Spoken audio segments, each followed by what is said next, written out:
Praise Lord. എൻ്റെ പ്രിയപ്പെട്ടവരെ,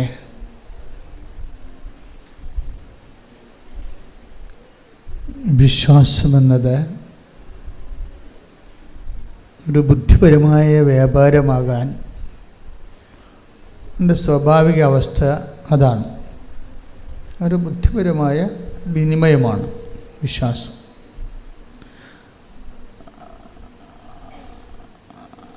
പല കേവല വിശ്വാസങ്ങളുടെയും സ്ഥിതി അതാണ്. അതൊരു ബുദ്ധിപരമായ വിനിമയമായിരിക്കും, പക്ഷെ അത് ഫ്രൂട്ട്ഫുള്ളാകത്തില്ല, വർക്കൗട്ട് ചെയ്യത്തില്ല. ഉടമ്പടിയിൽ നമ്മൾ ചെയ്യുന്നത് വിശ്വാസം എന്ന കേവല ബുദ്ധിപരമായ വിനിമയത്തെ കൺവേർട്ട് ചെയ്യും. എങ്ങനെ കൺവേർട്ട് ചെയ്യും? ഒരു ദൈവസ്നേഹത്തിൻ്റെ എക്സ്പ്രഷൻസാക്കി മാറ്റും. ദൈവസ്നേഹത്തിൻ്റെ പ്രകടനങ്ങൾ നിങ്ങളെപ്പോഴും ശ്രദ്ധിക്കേണ്ടത്, വിശ്വാസ വളർച്ചയിൽ നിങ്ങൾ ബുദ്ധിപരമായ വിനിമയം, ഒരു ഇൻ്റലക്ച്വൽ കൺവിക്ഷൻ നമുക്ക് തരും. ദൈവം ഏത് കാലത്ത് ഏത് സമയത്തും എന്നെ സഹായിക്കും, ഞാൻ ദൈവത്തിനെ ആശ്രയിക്കുന്നുണ്ട്. ഇല്ലെങ്കിൽ അതിനേക്കാൾ താഴ്ന്ന് ഞങ്ങളുടെ നാട്ടിൽ മാതാവില്ലേ, അങ്ങനെ കുറേ സാക്ഷ്യങ്ങൾ വരുന്നുണ്ട്. ഞങ്ങളുടെ നാട്ടിലും മാതാവുണ്ടല്ലോ, പിന്നെ എന്തിനാണ് കെട്ടിയെടുത്ത് ആലപ്പുഴ പോണത് എന്നങ്ങനെ ചെയ്യുന്നു. അപ്പോൾ അതൊരു കേവല വിശ്വാസമാണ്. കേവല വിശ്വാസം ഉള്ള പ്രശ്നം, ഇപ്പം നിങ്ങളുടെ നാട്ടിൽ നിങ്ങൾ നിന്നാലും ഇവിടെ നിന്നാലും കേവല വിശ്വാസക്കാർക്ക്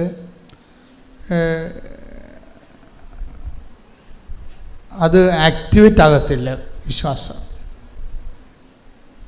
നമ്മൾ റീചാർജ് ചെയ്യാം, പക്ഷേ ആക്ടിവേറ്റ് ആകുന്നത് വേറെ ഒരു ഫങ്ഷനാണ് അല്ലേ. മൊബൈലിൽ നമുക്ക് റീചാർജ് ചെയ്യാൻ പറ്റും, പക്ഷേ ആക്ടിവേറ്റ് ആകുന്നത് വേറെ ഒരു ഫങ്ഷനാണ്. അതുപോലെ വി ക്യാൻ ഹാവ് ഫെയ്ത്ത്, പക്ഷെ ആ ഫെയ്ത്ത്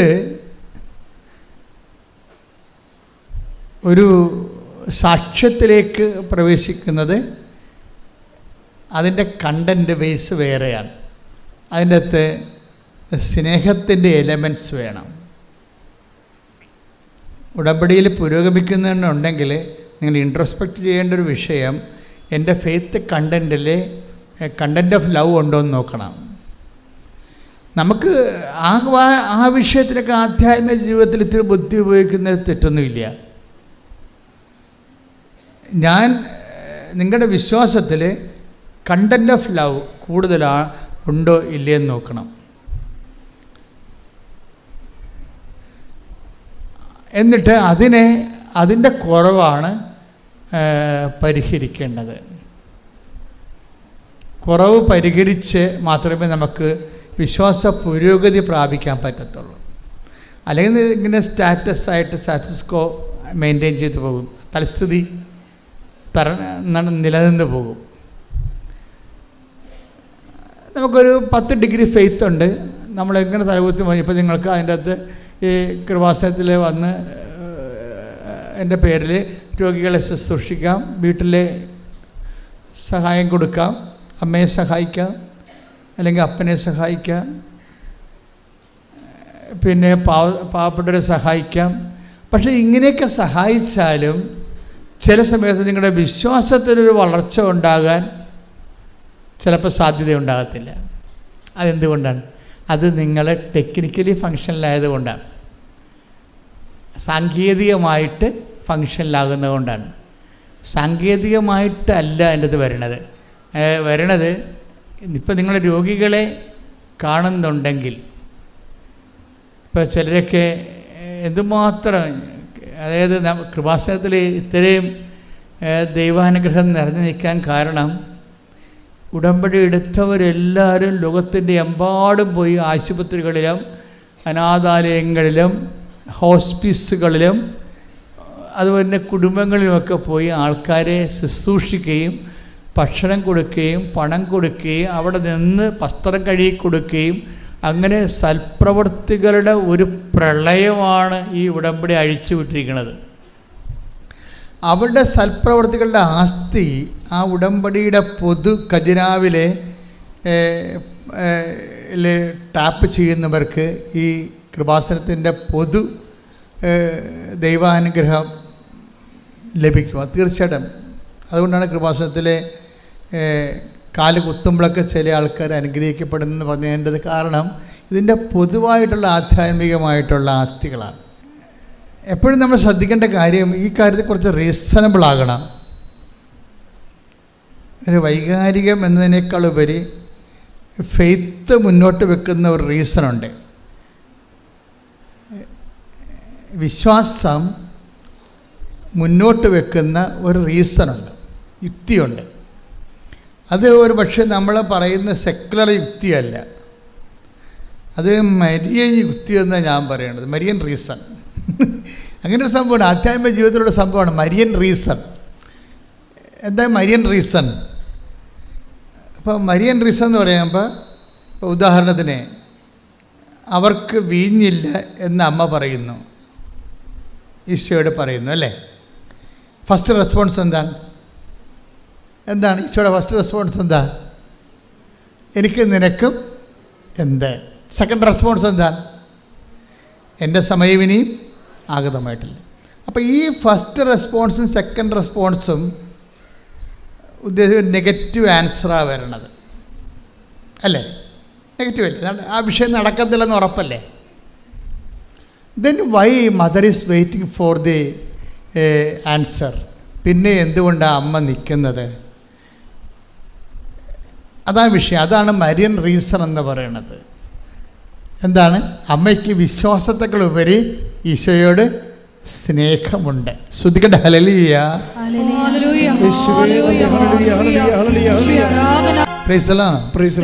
ഇത്രയും നേരം ഈശോ പറഞ്ഞതിൽ നിന്ന് എന്ത് മനസ്സിലായി?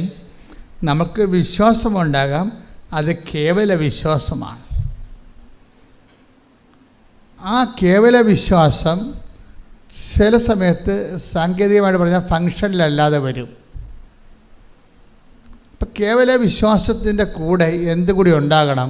ഇപ്പം അമ്മ, അതാണ് മരിയൻ റീസൺ. മരിയൻ റീസൺ എന്ന് പറയാം എന്താ? ഇപ്പം എനിക്കും നിനക്കും എന്ത് എന്ന് അമ്മ ചോദിച്ചില്ലേ? It is nothing to with us, it is not our business. അപ്പോൾ ഈശോ അത് ഡിസോൺ ചെയ്ത് കളഞ്ഞേ അല്ലേ. അത് ആ വിഷയം ഇറ്റ് ഈസ് നോട്ട് അവേഴ്സ്, ആ വിഷയം നമ്മുടേതല്ല എന്നും പറഞ്ഞുകൊണ്ട് ഈശോ തള്ളിക്കളഞ്ഞ സംഭവമാണ്. രണ്ടാമത് എന്താണ്? അത് ഒന്ന് മാനുഷികം. ഈശോ പറഞ്ഞ രണ്ട് കാര്യങ്ങൾ, ഒന്ന് ദൈവികമായ ഇമ്പിഡിമെൻസ് ഉണ്ട്, മാനുഷികമായ ഇമ്പിഡിമെൻസും ഉണ്ട്, തടസ്സങ്ങളുണ്ട്. ഇപ്പം ദൈവികമായ മാനുഷികമായ എന്താണ്? അതിൽ എനിക്ക് നിനക്കൊന്നും ചെയ്യാനില്ല, അവരോട് വായ്പ വാങ്ങിക്കാൻ പറഞ്ഞാൽ മതി, അല്ലെങ്കിൽ അവരുടെ ബിസിനസ് കച്ചവടക്കാരൊക്കെ പോയി വിലക്ക് വാങ്ങിക്കാൻ പറഞ്ഞാൽ മതി. നത്തിങ് ടു വിത്ത് അസ്, ഈ വിഷയത്തിൽ നമുക്ക് റോളില്ല എന്ന് പറയും. അത് first reason over. Second reason എന്താണ്? സെക്കൻഡ് റീസൺ ദൈവികമാണ്. എന്താണത്? എൻ്റെ സമയം ഇനി സമ്മതമായിരുന്നു.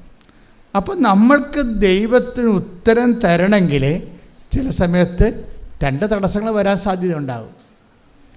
മാനുഷികമായിട്ട് അത് നമുക്ക് ചിലപ്പോൾ പ്രയോജനപ്പെടത്തില്ലെന്ന് വരാം, ചിലപ്പോൾ ദൈവികമായിട്ടും അത് നമുക്ക് തരാനുള്ള തടസ്സങ്ങളുണ്ടാകാം. ചിലപ്പോൾ നമ്മുടെ കുറവായിരിക്കും, അത് ദൈവികമായിട്ടൊരു അനുഗ്രഹം കിട്ടുന്നതിനുള്ള മെറിറ്റ് ചിലപ്പോൾ നമുക്ക് ഉണ്ടാകത്തില്ല, അതാണ് നമ്മുടെ കുറവായിട്ട് വരാൻ സാധ്യത. അപ്പോൾ ഈ രണ്ട് പ്രശ്നങ്ങളുണ്ട്. ഇതെല്ലാം ഇപ്പം നിങ്ങൾ ഉടമ്പടി വച്ചിരിക്കുന്ന എല്ലാ വിഷയങ്ങൾക്കും ഇത് രണ്ടും ബാധകമാണ്. ചിലപ്പോൾ അത് മാനുഷികമായ തടസ്സം ഉണ്ടാകും, ചിലപ്പോൾ ദൈവികമായ തടസ്സമുണ്ടാകും. എന്നിട്ട് നമ്മൾ ഈ മാനുഷികമായ തടസ്സമുള്ള വിഷയം, ഇപ്പം നിങ്ങളുടെ ജപ്തി നടപടി, അല്ലെങ്കിൽ നിങ്ങളുടെ കല്യാണം വെക്കണില്ല, അല്ലെങ്കിൽ നിങ്ങളുടെ മക്കളെ നിങ്ങൾക്ക് കിട്ടണില്ല, ജോലി കിട്ടണില്ല, ജോലി സ്ഥലത്തെ പ്രശ്നം, നിങ്ങൾക്ക് PR ആകുന്നില്ല, പെൻഷൻ കിട്ടിയിട്ട് അംഗീകരിച്ചിട്ട് നിങ്ങൾക്ക് കിട്ടണില്ല, ഇങ്ങനെ എന്തെല്ലാം പ്രശ്നമാണ്, ഇല്ലായ്മയെല്ലാം ഉള്ളത്. അതല്ല, ഈ പ്രശ്നങ്ങളെല്ലാം എന്തിൻ്റെങ്കിലും ഒരു ആബ്സെൻസാണ്. പ്രശ്നങ്ങളെല്ലാം എന്തിൻ്റെ ആബ്സെൻസ് ആകും? പ്രശ്നങ്ങളെല്ലാം നമുക്കുണ്ടാകുന്ന പ്രശ്നങ്ങൾ, ജപ്തി ആയാലും എന്ത് സംഭവമായാലും എല്ലാ പ്രശ്നങ്ങളും എന്തിൻ്റെയെങ്കിലും ഒരു ആബ്സെൻസാണ്, എന്തെങ്കിലും ഒരു പോരായ്മയാണ്. ഇപ്പോൾ രോഗമാണത് ആരോഗ്യത്തിൻ്റെ പോരായ്മ, ഇല്ലായ്മയാണല്ലോ. ഇതിനെ എല്ലാത്തിനും ഇങ്ങനെ പ്രശ്നങ്ങളെല്ലാം ഇല്ലായ്മ എന്നുള്ള രീതിയിലാണ് ബൈബിൾ അപ്രോച്ച് ചെയ്യണത്. ദാറ്റ് മീൻസ് ബൈബിൾ ഇല്ല എന്ന് പറഞ്ഞാൽ എൻ്റെ അർത്ഥം മെരിറ്റ് ഇല്ലെന്ന് എൻ്റെ അർത്ഥം. ബൈബിളിൻ്റെ രീതിയാണല്ലോ പറയേണ്ടത്. ഒരു ഇല്ലായ്മ. ഇപ്പോൾ അമ്മ എന്താ പറയണത്? അവർക്ക് വീഞ്ഞ് ഇല്ല. അവിടെ പ്രശ്നത്തെ മുഴുവന് അഭിമാന പ്രശ്നം ഉണ്ടായതിൻ്റെ അകത്ത് നാണം കെട്ടി അവിടെ നിന്ന് പിരിയത്തുള്ള ആ വിഷയം. പക്ഷെ അവർക്ക് ആ നാണം കെട്ടി പിരിയാൻ സാധ്യതയുള്ള വിഷയമാണത്. അപമാന പ്രശ്നമുണ്ടതിൻ്റെ അകത്ത്. നമ്മുടെ എല്ലാ വിജയമയുടെ മുമ്പിൽ നമ്മൾ ടെൻഷൻ അടിക്കണ എന്താ കാര്യം? നമ്മൾ ടെൻഷൻ അടിക്കാൻ കാര്യം അതൊരു അപമാനമായിട്ട് മാറുമോ ഇല്ലയെന്ന് നമുക്ക് ബുദ്ധിമുട്ടുള്ളത് കൊണ്ടാണ് നമ്മളത് വിഷയമാക്കുന്നത്. ഇങ്ങനെയുള്ള എല്ലാ വിഷയവും മൂടി വെച്ചുകൊണ്ട് അതിനെ അഡ്രസ്സ് ചെയ്യണത് സിംഗിൾ വാക്കിലാണ്. They have no wine. അവർക്ക് വീഞ്ഞ് ഇല്ല. അതിൻ്റെ ഉത്തരം വളരെ വ്യക്തമാണ്. അതിന് 2 ഇമ്പഡിമെൻറ്റ്സ് ഉണ്ട്, 2 തടസ്സങ്ങളുണ്ട്. ഒന്ന്, മാനുഷികമായി അത് വലിയ കാര്യം അല്ല. അതാണ് എനിക്ക് നിനക്ക് എന്ത്, അവർക്ക് പർച്ചേസ് ചെയ്യാവുന്ന വിഷയമേ ഉള്ളൂ. അല്ലെങ്കിൽ അവർക്ക് ലെൻറ്റിന് അവർക്ക് ഹയർ ചെയ്യാം, അത്രേ ഉള്ളൂ. അതിൻ്റെ നമ്മളതിൻ്റെ അകത്ത് ഇൻവോൾവ് ചെയ്യേണ്ട കാര്യമില്ല. It is none of our business എന്ന രീതിയിലാണ് അതിൻ്റെ ഫസ്റ്റ് ആൻസർ വരണത്. സെക്കൻഡ് ആൻസർ എന്താ വരണത്? സെക്കൻഡ് ആൻസർ പറയണത് എൻ്റെ സമയം ഇനി സമാഗതമായി ദൈവികമായ തടസ്സങ്ങളാണ്ട് വേണം. ദൈവികമായി നീ അത് നിനക്ക് സ്വീകരിക്കാനുള്ള സമയമായിട്ടില്ല. ഈ അനുഗ്രഹം ഭൗതികമാണ്, പക്ഷേ ദൈവികമായിട്ട് നിനക്കത് സ്വീകരിക്കാനുള്ള സമയമായിട്ടില്ല. അപ്പോൾ ഇങ്ങനെ 2 ഇമ്പഡിമെൻറ്റ്സ് വന്ന സ്വാഭാവികമായിട്ട് എന്താ പറയേണ്ടത്? ആ ഒരു പ്രെയറിനോട് ഗുഡ് ബൈ പറഞ്ഞ് ബുദ്ധിയും ബോധമുള്ളവർ പോകും. പക്ഷേ എന്തുകൊണ്ട് മറിയം എന്താ ചെയ്യണത്? മറിയം അതിനെ വെയിറ്റ് ചെയ്യാൻ, എന്നിട്ട് മറിയം അതിനെ പരിശുദ്ധാത്മാവിൻ്റെ നിറവിൽ ഒരു പുതിയ പോംവഴി കണ്ടുപിടിക്കുകയാണ്. എന്താണ് അത്? കവനൻ്റൽ ഫോർമുലയാണ് അവിടെ ഉപയോഗിക്കുന്നത്. നമുക്കിത് ഇപ്പോൾ ഈ കാലങ്ങളിലല്ലേ മനസ്സിലായത്. നമ്മൾ വെള്ളം കോരാൻ പറഞ്ഞപ്പോൾ വെള്ളം കോരി, വിറക് കൊട്ടാൻ പറഞ്ഞാൽ വിറക് കെട്ടി എന്നൊക്കെ പറഞ്ഞാൽ നമ്മൾ വായിച്ചുകൊണ്ടും പ്രസംഗിച്ചുകൊണ്ടും പോയത്. ഇപ്പോഴല്ലേ നമ്മൾ മനസ്സിലാക്കണത് ഈ നടക്കാത്ത കാര്യം നടക്കാൻ കവനൻ്റ് ഫോർമുലയാണ് ഉപയോഗിക്കേണ്ടതെന്ന് മനസ്സിലായി. ഇത് പുതിയത് മറിയത്തിൻ്റെ ഫോർമുല അല്ല. ഏജ് ഓൾഡായിട്ട് ബൈബിള് ദൈവത്തിനെ മനുഷ്യൻ്റെ ജീവിതത്തിലേക്ക് ഇറക്കിക്കൊണ്ട് വരുന്നതിന് വേണ്ടി ഉപയോഗിക്കുന്നതാണ് ബൈലാറ്ററൽ എഗ്രിമെൻ്റ് മെത്തേഡ്. ഈ ബൈലാറ്ററൽ എഗ്രിമെൻ്റ് മെത്തേഡിലൂടെ എന്താണ് ശരിക്കും പറയുന്നത്? ഇത് ആക്ടിവേറ്റ് ചെയ്യണമെങ്കിൽ എന്ത് വേണം? You must have A certain amount of level of love. നമുക്കറിയാം. അതാണ് ഞാൻ പറഞ്ഞത്, നിങ്ങളുടെ സൽപ്രവർത്തികൾ ഇനി ഫുൾ കണ്ടു. അതാർക്കും ചെയ്യാം. സൽപ്രവർത്തികൾ ചെയ്യണമെന്നുണ്ടെങ്കിൽ നമ്മൾക്ക് എപ്പോഴും വരേണ്ട ഒരു വിഷയം, നമ്മൾ ഗുഡ് വർക്ക്സ് എന്നാണ് പറയണത് സൽപ്രവൃത്തിയെ. പക്ഷേ ബൈബിൾ ശരിക്കും ദൈവത്തിൻ്റെ മൈൻഡ് ആണ് നമ്മൾ തർജ്ജമ ചെയ്യണമെന്നുണ്ടെങ്കിൽ ഈ സൽപ്രവൃത്തികൾ ഗുഡ് വർക്കുകൾ അല്ല. ശരിക്കും പറഞ്ഞാൽ ദാറ്റ് ഈസ് ഗ്രേസ്ഫുൾ വർക്കാണ്, ഗ്രേസ് ഗിവിങ് വർക്ക്സിനാണ് ഈ പറയുന്നത് ബൈബിൾ എപ്പോഴും സൽപ്രവൃത്തികളുടെ ഇവിടെ കുറഞ്ഞിട്ടാണോ ക്രിസ്തു ആഗതനാകേണ്ടി വരണത്? ക്രിസ്തുവിന് മുമ്പ് എത്രയോ സൽപ്രവർത്തികൾ ചെയ്ത മനുഷ്യർ ഈ ഭൂമിയിലുണ്ട്. സോക്രട്ടീസൊക്കെ നല്ല മനുഷ്യരല്ലായിരുന്നോ? എന്താ അവർക്ക് കുഴപ്പം? പക്ഷെ അവിടുത്തെ പ്രോബ്ലം, ബൈബിൾ അങ്ങനെ ഒരു സൽപ്രവർത്തികൾ വർദ്ധിപ്പിക്കാൻ വേണ്ടിയല്ലോ ഈ ഭൂമിയിൽ ക്രിസ്തു ആഗതനായത്. പിന്നെ എന്താണ്? കൃപാവര പ്രവർത്തനങ്ങളാണ്. ഈ സൽപ്രവൃത്തിയും കൃപാവര പ്രവർത്തിയും തമ്മിൽ ഇപ്പം ഒത്തിരി വ്യത്യാസമുണ്ട്. നിങ്ങൾ ഉടമ്പടിയിൽ നിങ്ങൾ ചെയ്യേണ്ടത് ഗ്രേസ് ഗീവിങ് വർക്ക്സാണ് ചെയ്യേണ്ടത്. കൃപാവര പ്രവർത്തനങ്ങൾ, കൃപ നമുക്ക് ലഭിക്കാൻ ആവശ്യമായ വർത്തനങ്ങൾ, അതെന്താ ചെയ്യണം? കൃപ വർദ്ധിപ്പിക്കണമെങ്കിൽ എന്ത് ചെയ്യണം? കൃപ എല്ലാം യേശുക്രിസ്തുവിൻ്റെ നെയിമിൻ്റെ അണ്ടറിലാണ് കൃപയെല്ലാം വരണത്. കൃപ എന്ന് പറഞ്ഞാൽ എന്താണ്?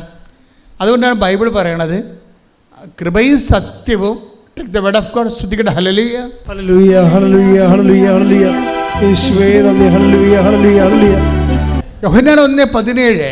എന്തുകൊണ്ടെന്നാൽ പറഞ്ഞേ, എന്തുകൊണ്ടെന്നാൽ നിയമം മോശ വഴി നൽകപ്പെട്ടു, കൃപയും സത്യവുമാകട്ടെ യേശുക്രിസ്തു വഴി ഉണ്ടായി. ഇതിനകത്ത് ഒരു പ്രശ്നങ്ങൾ വരണമെന്ന് വെച്ച് കഴിഞ്ഞാൽ, ഈ ഡിഗ്രീസ് ഓഫ് പെർഫെക്ഷനിൽ മോശയുടെ വചനവും ജീസസിൻ്റെ വചനവും തമ്മിലുള്ള ഒരു വ്യത്യാസം അതാണ്.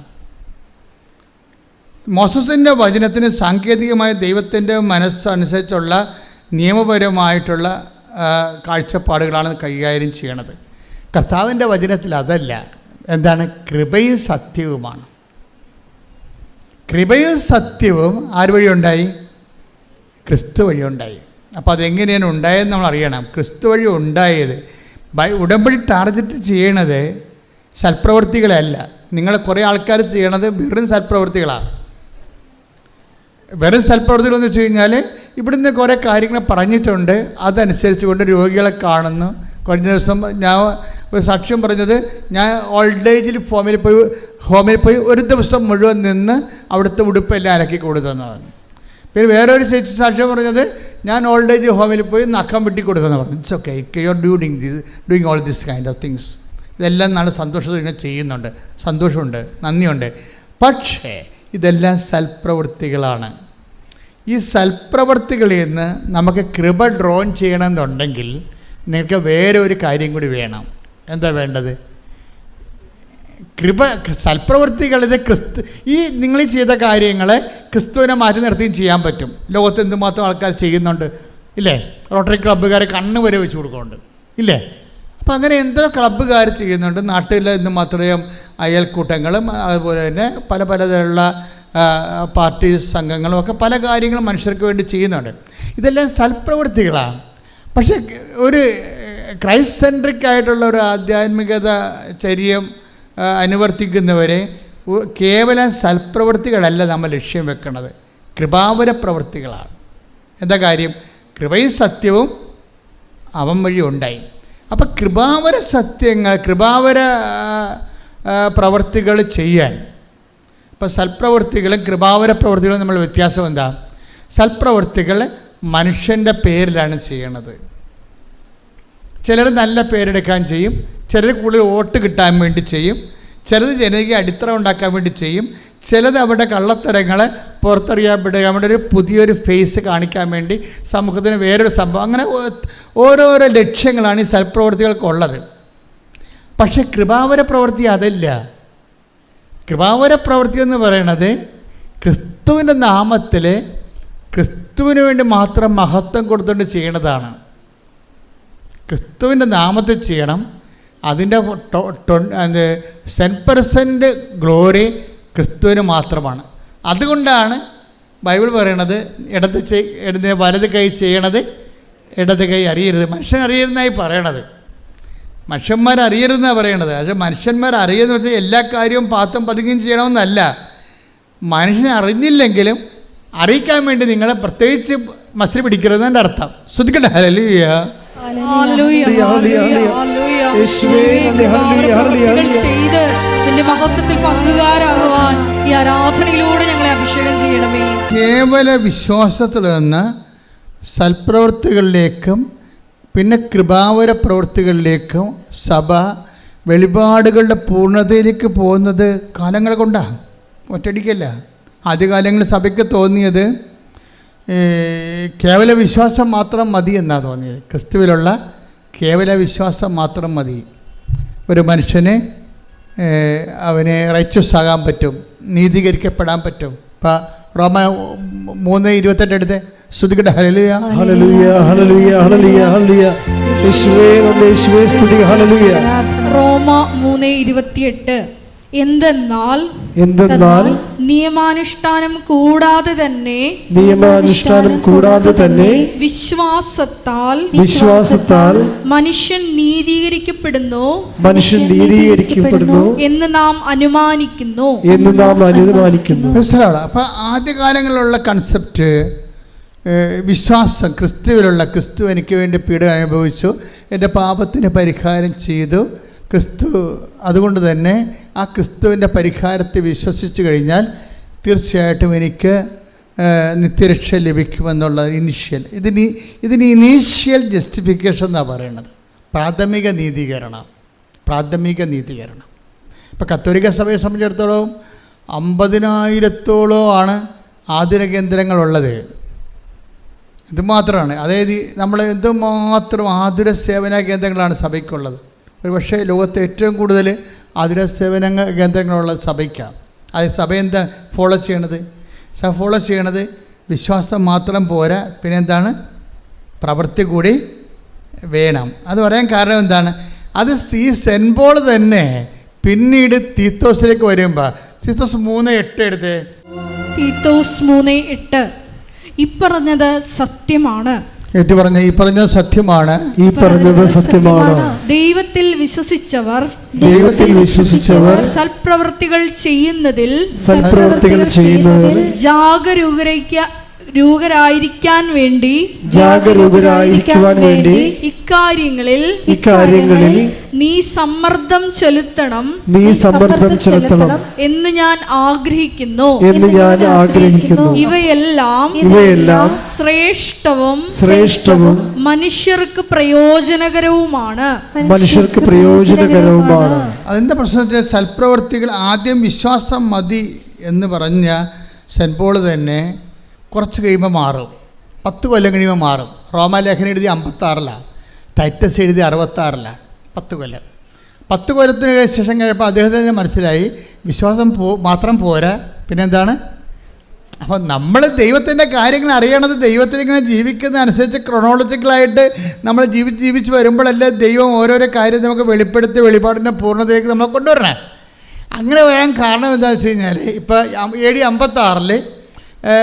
56 വിശ്വാസം ഒരാൾ നീതീകരിക്കപ്പെടുന്നത്, നിത്യരക്ഷ പ്രാപിക്കണത് അയാൾ വിശ്വാസം മൂലമാണെന്ന് മതി. പക്ഷേ അതിനിടയ്ക്ക് യാക്കോബ് ഒരു 5 കൊല്ലം കഴിഞ്ഞപ്പോൾ യാക്കോബ് പറഞ്ഞ് ഇത് നടക്കുമെന്ന് തോന്നുന്നില്ല. യാക്കോബ് ഒരു 60 ആയപ്പോൾ, AD 56 റോമാലേഖനം എടുത്തിരുന്ന് 60 ആയപ്പോൾ യാക്കോബ് പറഞ്ഞ് അത് പ്രവൃത്തി വേണമെന്ന് പറഞ്ഞ്. അങ്ങനെയാണ് ഈ സൽപ്രവൃത്തി വരണത്. യാക്കോബിന്റെ ലേഖനം എടുത്ത് 2:24 മനുഷ്യൻ വിശ്വാസം കൊണ്ട് മാത്രമല്ല പ്രവൃത്തികളാലുമാണ് നീതീകരിക്കപ്പെടുന്നതെന്ന് നിങ്ങൾ അറിയുന്നു. 56 AD 54 കർത്താവ് മരിച്ച് 56 വർഷം കഴിഞ്ഞപ്പോഴാണ് കേവലമായിട്ട് പറയാം. 56 കർത്താവ് ജനിച്ച് ഒരു 56 വർഷം കഴിയുമ്പോൾ നമ്മൾ സെൻറ്റ് പോളിൻ്റെ ആദ്യത്തെ ലേഖനം പുറത്തു വരുന്നത് റോമ. അവിടെ പറയുന്നത് എന്താണ്? വിശ്വാസം മതി, നമ്മൾ ക്രിസ്തുവിലുള്ള വിശ്വാസം കൊണ്ട് നമ്മൾ നീതീകരിക്കപ്പെടും. അപ്പോസ്തലന്മാരുടെ ഇടയിൽ ചർച്ചയായി. പിന്നെ ജെറുസലേം സൂനദോസ് തുടങ്ങാൻ നേരത്ത് സൂനദോസിൻ്റെ ഇടയ്ക്ക് കൃത്യമായ ഐഡിയ കിട്ടാൻ വേണ്ടി യാക്കോബ്, കർത്താവിൻ്റെ സഹോദരൻ യാക്കോബ് പറഞ്ഞു, വിശ്വാസം മാത്രം പോരാ, സിനഗോഗ് ശ്രദ്ധിക്കണം. ജെറുസലേം സൂനദോസ് നടന്നുകൊണ്ടിരിക്കണം ആദ്യത്തെ. അപ്പോൾ നിങ്ങൾ അവിടെയാണ് യാക്കോബ് അഡ്രസ്സ് ചെയ്യണത്. വിശ്വാസം മാത്രം പോരാ, മറിച്ച് എന്ത് വേണം? പ്രവൃത്തി വേണം. യാക്കോബിൻ്റെ ഈ ലേഖനമാണ് ലോകത്തെ മാറ്റിക്കളഞ്ഞത്. ലോകത്ത് ഇന്ന് കാണുന്ന ഈ സഭയുടെ എല്ലാവിധ ആതുര സേവനങ്ങളെയും, അതുപോലെ തന്നെ അവകാശ പോരാട്ടങ്ങളെയും, അതുപോലെ തന്നെ മനുഷ്യോചിതമായ എല്ലാ നടപടികളെയും ശുശ്രൂഷകളെയും എല്ലാം കുഞ്ഞുങ്ങളെ, ഇപ്പോൾ ഓട്ടിസം ബാധിച്ച കുഞ്ഞുങ്ങളെ, ജന്മന കിടപ്പിലായ കുഞ്ഞുങ്ങൾ, എന്തുമാത്രം കുഞ്ഞുങ്ങളെയാണ്, എന്തുമാത്രം സിസ്റ്റേഴ്സ് നോക്കണത് ലോകം മുഴുവനും. അതെല്ലാം കാര്യം ഈ യാക്കോബിൻ്റെ ലേഖനമാണ്. യാക്കോബിൻ്റെ ലേഖനം എന്ന് പറയുന്നത് വല്ലാത്തൊരു ലേഖനമായിപ്പോയി. അപ്പോൾ അത് സെൻറ്റ് പോൾ പറഞ്ഞതിന് ശേഷം സെൻറ്റ് പോൾ കർത്താവിനെ കണ്ടിട്ടില്ലല്ലോ, അതാണ് പ്രശ്നം. അതിനുശേഷം പക്ഷെ കർത്താവിൻ്റെ കൂടെ നടന്ന ആളാണ് യാക്കോബ്.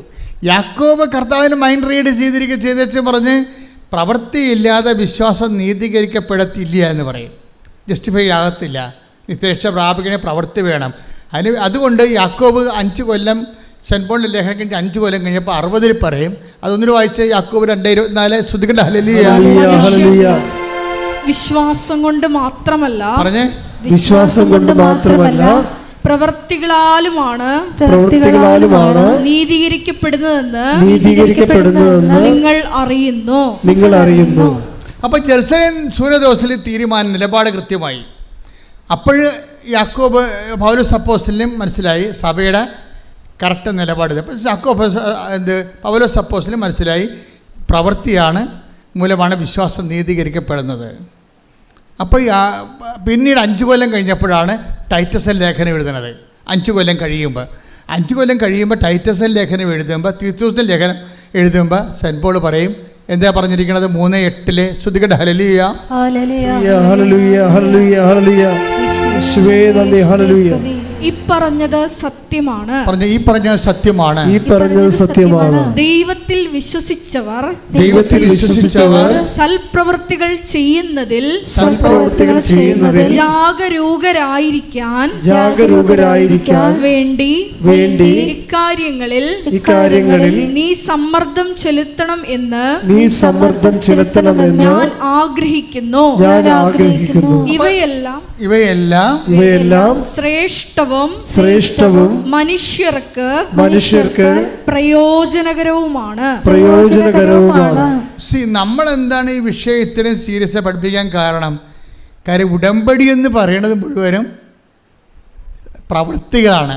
പ്രാർത്ഥനയുടെ അംശം അതിൻ്റെ അകത്ത് 30% ഉള്ളു, ബാക്കിയെല്ലാം പ്രവൃത്തിയുടേതാണ്. അപ്പോൾ ഈ പ്രവൃത്തികൾ ചെയ്യുന്നവരെ 2 കാര്യം മനസ്സിലാക്കണം. ഒന്നാമത്തെ ഇത് വർക്കൗട്ട് ഫയർ ആകണമെന്നുണ്ടെങ്കിൽ പ്രവൃത്തികൾ ചെയ്യണം. പക്ഷേ this is not my point. എൻ്റെ പോയിൻ്റ് ഇതുമല്ല. ഞാൻ എന്താ നിങ്ങൾ പറഞ്ഞത്? ഈ സൽപ്രവൃത്തികൾ ഒരു ക്രിസ്തുഇതരമായിട്ട് ക്രിസ്തുവിനെ മാറ്റി നിർത്തിക്കൊണ്ട് we can do so many good works, അതൊന്നും കൗണ്ടഡ് ആകത്തില്ല. എന്താ കാര്യം? അത് ക്രിസ്തുവിൻ്റെ മഹത്വത്തെ പ്രഘോഷിക്കാത്ത, അവൻ്റെ നാമത്തെ മഹത്വപ്പെടുത്താത്ത പ്രവൃത്തികളെല്ലാം ശരിക്കും പറഞ്ഞാൽ അത് കൃപാവര പ്രവൃത്തികളല്ല. We are aiming for graceful works, കൃപാവര പ്രവൃത്തികൾ. നിങ്ങളത് വളരെ കൃത്യമായിട്ട് ചെയ്യണം. സൽപ്രവൃത്തിയും കൃപാവര പ്രവൃത്തിയും തമ്മിലുള്ള വ്യത്യാസം എന്ന് പറയുന്നത്, കൃപാവര പ്രവൃത്തി for the glorification of Christ name, കർത്താവിൻ്റെ നാമത്തിൻ്റെ മഹത്വത്തിനാണ് അത് കാഴ്ചവെക്കുന്നത്. അതുകൊണ്ടാണ് ഇൻറ്റൻഷൻ പ്രധാനപ്പെട്ടതായി വരുന്നത്. നമുക്ക് ഇൻറ്റൻഷൻ പ്രധാനപ്പെട്ട, ചെയ്ത പ്രവൃത്തി ചെയ്യല്ല പ്രശ്നം. നിങ്ങൾ അതാണ് ഈശോ ഒരു ഗ്ലാസ് പച്ചവെള്ളമാണ്. Take the word of God 10:42 ശ്രുതികട ഹല്ലേലൂയ ഹല്ലേലൂയ ഹല്ലേലൂയ ഹല്ലേലൂയ ഹല്ലേലൂയ യേശുവേ നന്ദി യേശുവേ സ്തുതി ഹല്ലേലൂയ ഹല്ലേലൂയ ഹല്ലേലൂയ ഹല്ലേലൂയ. മത്തായി 10:42 ഈ ചെറിയവരിൽ ഒരുവന് ശിഷ്യന് എന്ന നിലയിൽ ഒരു പാത്രം വെള്ളമെങ്കിലും കൊടുക്കുന്നവന് പ്രതിഫലം ലഭിക്കാതിരിക്കുകയില്ലെന്ന് സത്യമായി ഞാൻ നിങ്ങളോട് പറയുന്നു. ഇവിടെ പ്രശ്നം എന്തുമാത്രം വലിയ കാര്യങ്ങൾ ചെയ്തു എന്നല്ല, ചെറിയ കാര്യങ്ങൾ പോലും ചെയ്താൽ അത് കൗണ്ടാകണത് അത് കൃപാവര പ്രവൃത്തി ആയതുകൊണ്ടാണ്. മനസ്സിലായോ? അത് ക്രിസ്തുവിൻ്റെ നാമത്തിൽ ചെയ്യുന്നത് കൊണ്ടാണ്. ശ്രുതികട മക്കളെ, ശ്രുതികട ഹല്ലേലൂയ ഹല്ലേലൂയ ഹല്ലേലൂയ ഹല്ലേലൂയ. Take the word of God Mathai 25:40. രാജാവ് മറുപടി പറയും, സത്യമായി ഞാൻ നിങ്ങളോട് പറയുന്നു, എൻ്റെ ഏറ്റവും എളിയ ഈ സഹോദരന്മാരിൽ ഒരുവന് നിങ്ങൾ ഇത് ചെയ്തു കൊടുത്തപ്പോൾ എനിക്ക് തന്നെയാണ് ചെയ്തു തന്നത്. ഇതിൽ വരുന്ന വിഷയം ഈ കൃപാവര പ്രവൃത്തി എങ്ങനെ ചെയ്യണത്, അതാണ് 25:40. ആ വചനം ഒന്ന് വായിച്ചേ. മത്തായി സുവിശേഷം. സത്യമായി ഞാൻ നിങ്ങളോട് പറയുന്നു, എൻ്റെ ഏറ്റവും എളിയ ഈ സഹോദരന്മാരിൽ ഒരുവന് നിങ്ങൾ ഇത് ചെയ്തു കൊടുത്തപ്പോൾ എനിക്ക് തന്നെയാണ് ചെയ്തു തന്നത്. അപ്പൊ ഇതാണ് കൃപാവര പ്രവൃത്തി എന്ന് പറയണത്. എന്താ വെച്ച് കഴിഞ്ഞാൽ ക്രിസ്തുവിന് തന്നെ നമ്മൾ ചെയ്തു കൊടുക്കുകയാണ് ഡയറക്റ്റായിട്ട്. അതെങ്ങനെയാണ്? ക്രിസ്തുവിൻ്റെ നാമത്തിൽ ആണ് നമ്മൾ ഏറ്റവും എളിയ സഹോദരന് ചെയ്ത് കൊടുക്കുന്നത്. ഇതിനകത്ത് എന്താ നമുക്ക് വേണ്ടത്? 2 കാര്യങ്ങൾ വേണം. എന്ത് വേണം? ക്രിസ്തുവിനോടുള്ള സ്നേഹം വേണം, ആ സഹോദരനോടുള്ള സ്നേഹം വേണം. 2 സംഭവം വേണം. വിശ്വാസം മാത്രം പോരാ. 2 കാര്യം. കൃപാവര പ്രവർത്തിക്ക് 2 കാര്യം വേണം. എന്തൊക്കെ വേണം? ഒന്ന്, ക്രിസ്തുവിനോടുള്ള സ്നേഹം വേണം. രണ്ടാമത്തെ എന്താണ്? രണ്ടാമത്തത് സഹോദര സ്നേഹം. നിങ്ങൾക്ക് എന്താ സംഭവിച്ചിട്ടുള്ളത്? നിങ്ങൾക്ക് മാതാവിനോടാണ് കൂടുതൽ സ്നേഹം വരുന്നത്. This is wrong. അല്ല, അതല്ല സംഭവം. അമ്മ എന്താ ചെയ്യണത്? ഇപ്പം അമ്മ ചെയ്തിരിക്കണത് അവൻ പറയണത് പോലെ ചെയ്യുക. അതാ പ്രശ്നം. ഈ ചെയ്ത്താണ് കൃപാവര പ്രവൃത്തി എന്ന് പറയണത്. ഇപ്പം എനിക്കും നിനക്കും എന്താ, എൻ്റെ സമയം ഇനി സമാഗതമായിട്ടില്ല. നമ്മുടെ പ്രശ്നങ്ങൾക്ക് വരാൻ പോകുന്ന വിഷയം ഒന്നും ദൈവത്തിന് അവിടെ റോളില്ല എന്നാണ്. നിനക്ക് ജോലി കിട്ടും, അതിനുശേഷം നീ കല്യാണം കഴിക്കും, നീ കുഞ്ഞുങ്ങളെ ജനിപ്പിക്കും, അവർ പഠിക്കും. ഞാനൊരു വീട്ടിൽ ചെന്നപ്പോൾ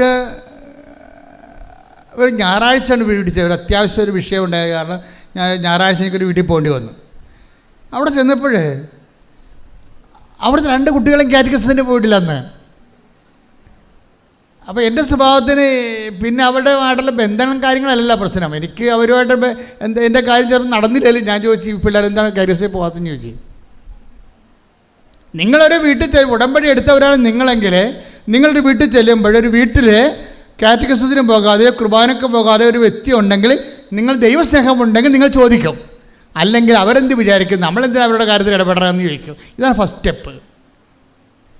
ഒരു വ്യക്തിക്ക് ദൈവസ്നേഹമുണ്ടോ ഇല്ലേ എന്ന് അറിയണമെന്നുണ്ടെങ്കിൽ നമ്മൾക്ക് വലിയ കുഴപ്പമില്ല, പൊല്ലാപ്പില്ലാത്ത വിഷയങ്ങൾക്കൊക്കെ നമ്മൾ സേഫായിട്ട് നമ്മൾ ഡേഞ്ചർ സോണിൽ ഒരിക്കലും കളിക്കത്തില്ല, സേഫ് സോണിലേ കളിക്കത്തുള്ളൂ. അപ്പോൾ തന്നെ ദൈവത്തിന് അറിയാം. ദൈവത്തിന് നിങ്ങൾ എന്ത് പറഞ്ഞാലും കണ്ണിൽ പൊടിയിടാൻ പറ്റില്ല. കണ്ണിത്തിരി വലുതാണ്, അത്ര കുഴപ്പമാണ്. നമുക്ക് ഇടണ പൊടിക്കൊരു കണക്കില്ലേ? ഇല്ലേ? നമുക്കിടാൻ ദൈവത്തിൻ്റെ കണ്ണിൽ പൊടിയിടാൻ പറ്റും. കാര്യം ദൈവത്തിൻ്റെ കണ്ണിത്തിരി വലുതായി പോയി. നമുക്ക് ഇടണ പൊടിക്കൊരു കണക്കുണ്ടല്ല, അതല്ലേ പ്രശ്നം. അതുകൊണ്ട് എപ്പോഴും നമ്മൾ ശ്രദ്ധിക്കേണ്ട ഒരു വിഷയം വെച്ചാൽ നിങ്ങൾ ആദ്യം തന്നെ ദൈവസ്നേഹം വർദ്ധിക്കാൻ വേണ്ടി പ്രാർത്ഥിക്കണം. 3:12 എടുത്ത് തെസ്സലോനിക്കൻസ് 1 തെസ്സലോനിക്ക 3:12 ഞങ്ങൾക്ക് നിങ്ങളോടുള്ള സ്നേഹം പോലെ പറഞ്ഞേ, ഞങ്ങൾക്ക് നിങ്ങളോടുള്ള സ്നേഹം പോലെ നിങ്ങൾക്ക് തമ്മിൽ തമ്മിലും മറ്റെല്ലാവരോടുമുള്ള സ്നേഹം വളർന്ന് സമൃദ്ധമാകാൻ കർത്താവ് ഇടവരുത്തട്ടെ. ഇപ്പൊ ദൈവത്തിന് റോളുണ്ട് ഇതിൻ്റെ അകത്ത്. നമുക്ക് ലവ് ഓഫ് ഗോഡ് ലെവൽ കുറവാണെങ്കിൽ നിങ്ങൾ അഡ്രസ്സ് ചെയ്യേണ്ട അതാണ്. എൻ്റെ IELTS പാസ്സാക്കണേ, എൻ്റെ IELTS പാസ്സാക്കി ജന്മം പ്രാർത്ഥിച്ചാൽ ദൈവത്തിന് അതുകൊണ്ട് പ്രയോജനമില്ല. ദൈവം പറയും എനിക്ക് നിനക്ക് എന്താ എന്ന് ചോദിക്കും. ഇതാണ് പ്രശ്നം. എൻ്റെ IELTS പാസ്സാക്കി എൻ്റെ വസ്തു വിൽക്കണേ, എനിക്ക് കല്യാണം നടത്തണേ, എനിക്ക് കുഞ്ഞുങ്ങളുണ്ടാകണമെന്ന് പറഞ്ഞാൽ മാത്രം ഇരുന്ന ദൈവം ചോദിക്കുന്ന ചോദ്യം എന്താണ്? എനിക്ക് നിനക്കും എന്താ? ഇവിടെ എന്താ പ്രശ്നം വെച്ച് കഴിഞ്ഞാൽ ആദ്യം ലവ് ലെവൽ വർദ്ധിപ്പിക്കണം. ടെക്നിക്കലായിട്ടാണ് ഉടമ്പടി സമീപിക്കേണ്ടത്. ലവ് ലെവലിൽ അത് എന്തിനാണ്? ദൈവത്തോടുള്ള സ്നേഹം വേണം, നമുക്ക് പരസ്പര സ്നേഹം ഉണ്ടാകണം. അത് പിന്നെ എന്ത് ചെയ്യണം? പരസ്പര സ്നേഹം ഉണ്ടെന്നും പറഞ്ഞുകൊണ്ട് it is N on going process. എന്താ എഴുതിയിരിക്കണത്? വളർന്ന് ഞങ്ങൾക്ക് നിങ്ങളോടുള്ള സ്നേഹം പോലെ നിങ്ങൾക്ക് തമ്മിൽ തമ്മിലും മറ്റെല്ലാവരോടുമുള്ള സ്നേഹം വളർന്ന്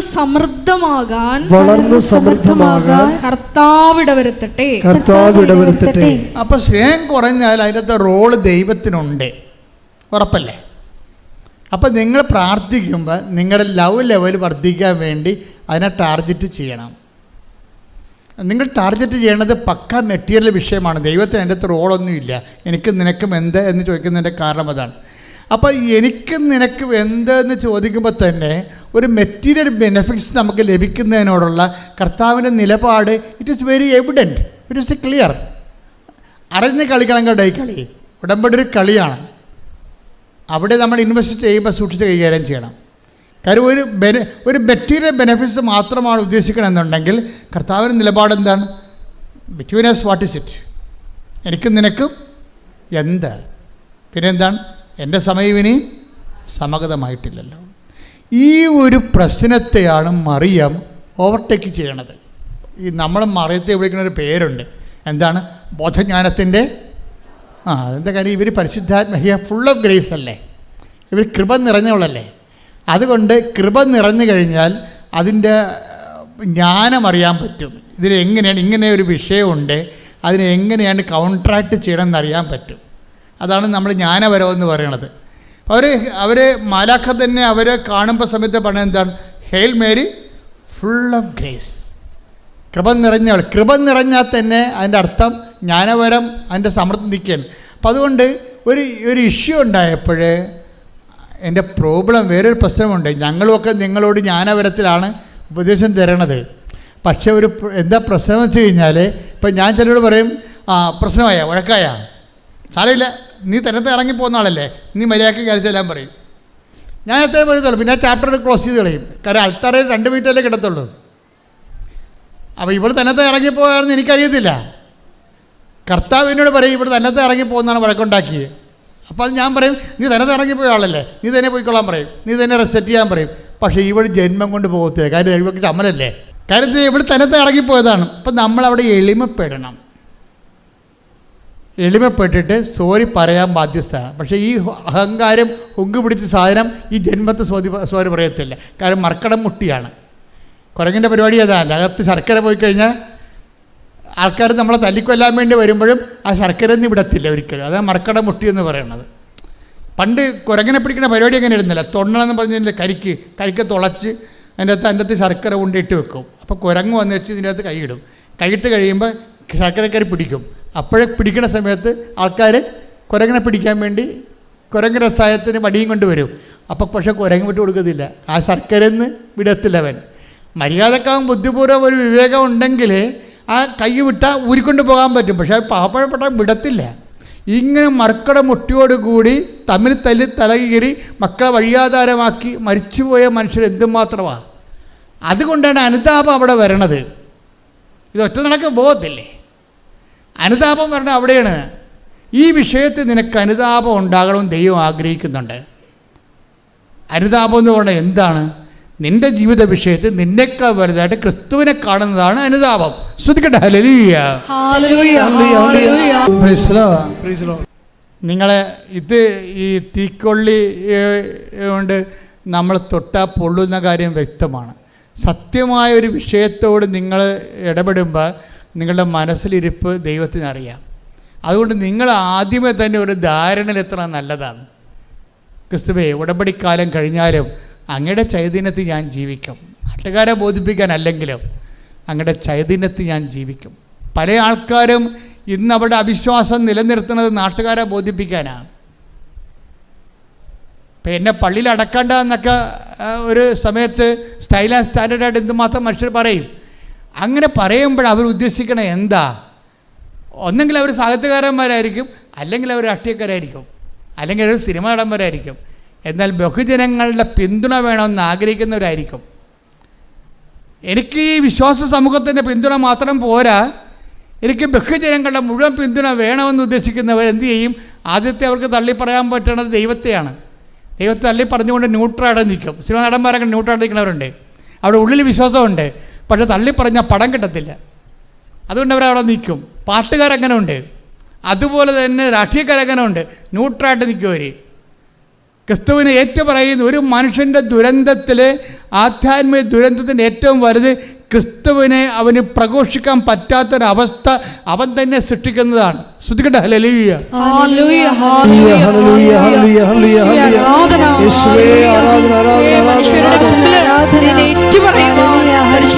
അഭിഷേകത്താൽ ഞങ്ങളെ ഓരോരുത്തരെയും നിറയ്ക്കണമേ. ഈ സൽപ്രവൃത്തികളുടെയും നീതീകരണത്തിൻ്റെയൊക്കെ ഒരു വിഷയം എന്ന് പറയണത് ഇത് ഏതെങ്കിലും ഒക്കേഷനിൽ ചെയ്തു വരണ സംഭവമല്ല. ഇത് നിത്യത വരെ ചെയ്തുകൊണ്ട് പോകുന്ന കാര്യമാണ്. ഇത് ഓൺഗോയിങ് ജസ്റ്റിഫിക്കേഷൻ എന്ന് പറയും. എന്ന് വെച്ച് കഴിഞ്ഞാൽ ഒരു തുടർ നീതീകരണ പ്രക്രിയ. അതെന്തും പറയുകയാണ്.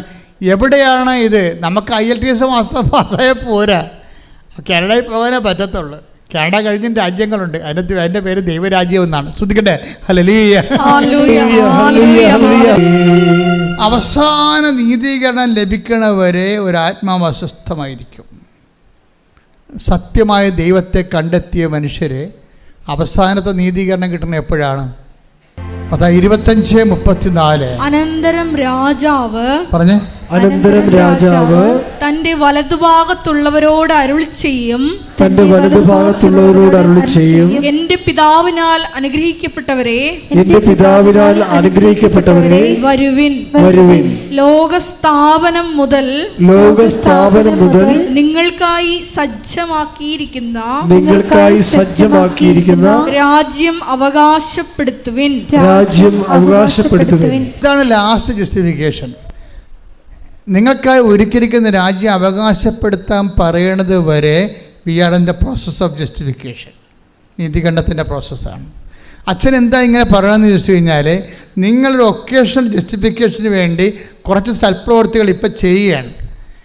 ഇതിനകത്ത് വരുന്നവർ ഇതുകൊണ്ട് ഉടമ്പടി ലാഗ് ചെയ്യണതിൻ്റെ കാരണം, ഒന്ന്, നിങ്ങൾ ഇതുകൊണ്ട് അവസാനിപ്പിക്കാൻ പോകുന്ന ദൈവത്തിന് അറിയാം. രണ്ട്, നിങ്ങളിത് ചെയ്യണം ദൈവസ്നേഹത്തോടെ അല്ല. അപ്പോൾ പിന്നെ ഇത് ഓവർകം ചെയ്യാനുള്ള മാർഗം എന്താണ്? ദൈവത്തോട് നേരത്തെ മുൻകൂർ ജാമ്യം പറയണം. ഞാൻ ഇതുകൊണ്ട് ക്രിസ്തീയ ജീവിതം അവസാനിപ്പിക്കത്തില്ല, ഞാൻ ദൈവസ്നേഹത്തോട് മാത്രമേ എൻ്റെ ജീവിതം ചെയ്യത്തുള്ളൂ. പക്ഷേ ഇങ്ങനെ നൗ ആൻഡ് ദെൻ ആയിട്ടൊരു വ്യക്തിക്ക് അത് ഐഡിയലല്ല. നൗ ആൻഡ് ദെൻ, അപ്പോഴും ഇപ്പോഴൊക്കെ ആയിട്ട് കുറച്ച് സൽപ്രവർത്തികൾ ചെയ്ത് അത് ഫങ്ഷനായിട്ട് മാറ്റാം. പക്ഷേ മിഷനായിട്ടാണ് ഇത് വരേണ്ടത്. എന്താ കാര്യം വെച്ച് കഴിഞ്ഞാൽ, നാം ഇപ്പം ക്രിസ്തീയ ജീവിതം യോഹന്നാന്റെ സുവിശേഷം 14:15 എടുത്ത് ശ്രദ്ധിക്കട്ടെ. ഹല്ലേലൂയ, ഹല്ലേലൂയ, ഹല്ലേലൂയ, ഹല്ലേലൂയ, ഹല്ലേലൂയ. യേശുവേ നന്ദി. ഹല്ലേലൂയ, ഹല്ലേലൂയ. യേശുവേ സ്തുതി. ഹല്ലേലൂയ. 14:15. യോഹന്നാൻ 14:15. നിങ്ങൾ എന്നെ സ്നേഹിക്കുന്നുവെങ്കിൽ, പറഞ്ഞ്, നിങ്ങൾ എന്നെ സ്നേഹിക്കുന്നെങ്കിൽ എന്റെ കൽപ്പന പാലിക്കും. എന്റെ കൽപ്പന പാലിക്കും. അടുത്ത വചനം വായിച്ച്. ഞാൻ പിതാവിനോട് അപേക്ഷിക്കുകയും എന്നേക്കും നിങ്ങളോട് കൂടെ ആയിരിക്കാൻ മറ്റൊരു സഹായകനെ അവിടുന്ന് നിങ്ങൾക്ക് തരികയും ചെയ്യും. അപ്പോൾ ഒന്ന്, ഈ കാര്യങ്ങളെല്ലാം 14:15 അനുസരിച്ചാണ് ചെയ്യേണ്ടത്. എന്താണ്? ദൈവസ്നേഹത്തോടെയാണ് ചെയ്യേണ്ടത്. അങ്ങനെ ദൈവസ്നേഹത്തോട് ചെയ്തു കഴിഞ്ഞാൽ ക്രിസ്തു നമ്മളിൽ വസിക്കുന്നത് അവൻ്റെ ആത്മാവോട് കൂടിയായിരിക്കുമെന്നാണ് കർത്താവിൻ്റെ വെളിപ്പെടുത്തൽ, വചനത്തിൻ്റെ വെളിപ്പെടുത്തൽ. പ്രാർത്ഥിക്കുക. കർത്താവായ ദൈവമേ, അപ്പോഴും ഇപ്പോഴും നല്ല പ്രവൃത്തികൾ ചെയ്യുന്ന കാര്യം കാണാനുള്ള കാര്യപരിപാടിയേക്കാൾ സത്യസന്ധമായി ജീവിതം സുവിശേഷ സ്നേഹത്താൽ ദൈവസ്നേഹത്തോടെ പുനഃക്രമീകരിച്ചുകൊണ്ട് കൃപയിൽ നിറയുവാൻ വളരുവാൻ എന്നെ അഭിഷേകം ചെയ്യട്ടെ.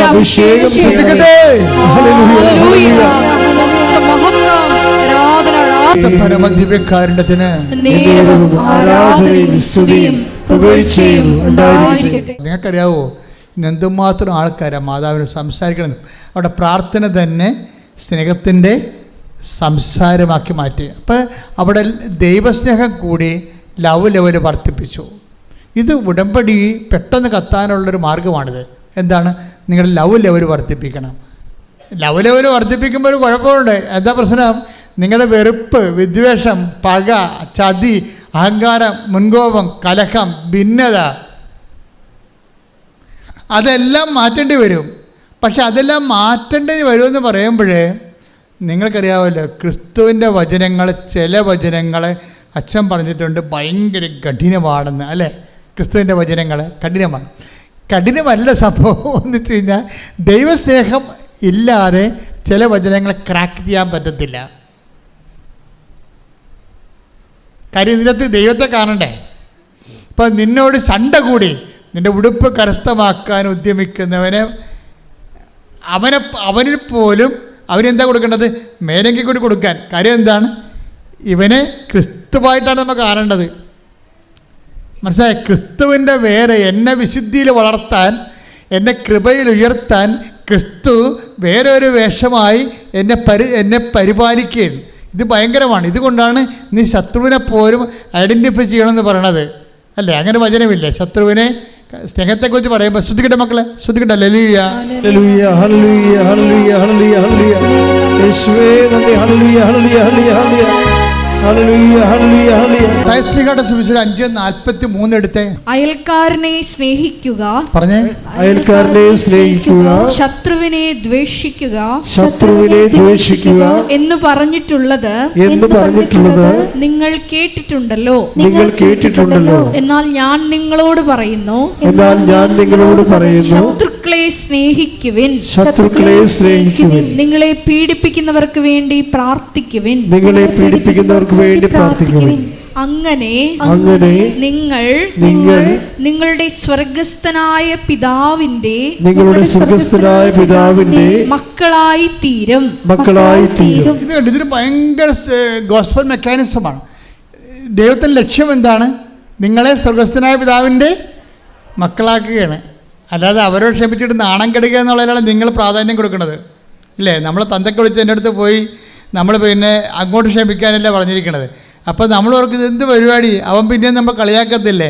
അപ്പോൾ നമ്മളെ മാനുഷികതയാണ് നമ്മൾ അവിടെ അഡ്രസ്സ് ചെയ്യണത്. ക്രിസ്തു നമ്മുടെ മാനുഷികത അല്ല അഡ്രസ്സ് ചെയ്യണത്. എന്താ പറയണത്? നിങ്ങളെ അങ്ങനെ ചെയ്താൽ നിങ്ങൾ ദൈവരാജ്യത്തിൻ്റെ മക്കളായി മാറുമെന്നാണ്. എന്താ പ്രശ്നം വെച്ച് കഴിഞ്ഞാൽ, നമ്മുടെ ലവ് ലെവൽ വർദ്ധിപ്പിക്കാൻ വേണ്ടി ഒരു ശത്രുവിൻ്റെ വേഷം കൊണ്ട് ദൈവം വരികയാണ്. ദൈവം തന്നെയാണത്, മനസ്സിലായില്ലേ? അത് വളരെ ശ്രദ്ധിച്ചാൽ മനസ്സിലാകും. ആധ്യാത്മിക ജ്ഞാനം വേണം ഈ വിഷയത്തിൽ. നമ്മളെ ദൈവപൈതലാക്കാൻ വേണ്ടി എന്താ ചെയ്തത്? ദൈവം എന്ത് വേഷം കെട്ടാനും തയ്യാറാണ്. അതിലൊരു വേഷമാണ് ശത്രുത എന്ന് പറയണത്. നിങ്ങൾ ചണ്ട കൂടുന്ന വേഷം, ചിലപ്പോൾ അതിൻ്റെ അകത്ത് ജ്ഞാനപരമുള്ളവൻ. അതുകൊണ്ടാണ് ക്രിസ്തു മിണ്ടാതിരിക്കും എപ്പോഴും, കുരിശിൽ പോരും. എന്താ കാര്യം? ഇതെല്ലാം പിതാവാണെന്ന് ഈശോയ്ക്ക് അറിയാമായിരുന്നു. ഈ കുരിശിലുള്ള പീഡകളെല്ലാം പിന്നിലെല്ലാം പിതാവിൻ്റെ പാപത്തിന് പരിഹാരം ചെയ്യാൻ തന്നോട് ആവശ്യപ്പെട്ടുകൊണ്ട് പിതാവിൻ്റെ അദൃശ്യമായ സാന്നിധ്യം ഇതിൻ്റെ പിന്നിലുള്ളത് കൊണ്ടാണ് അവൻ കൊല്ലാൻ പോകുന്ന കുഞ്ഞാടിനെ പോലെ മൗനനായിരുന്നത്. ശ്രദ്ധിക്കട്ടെ.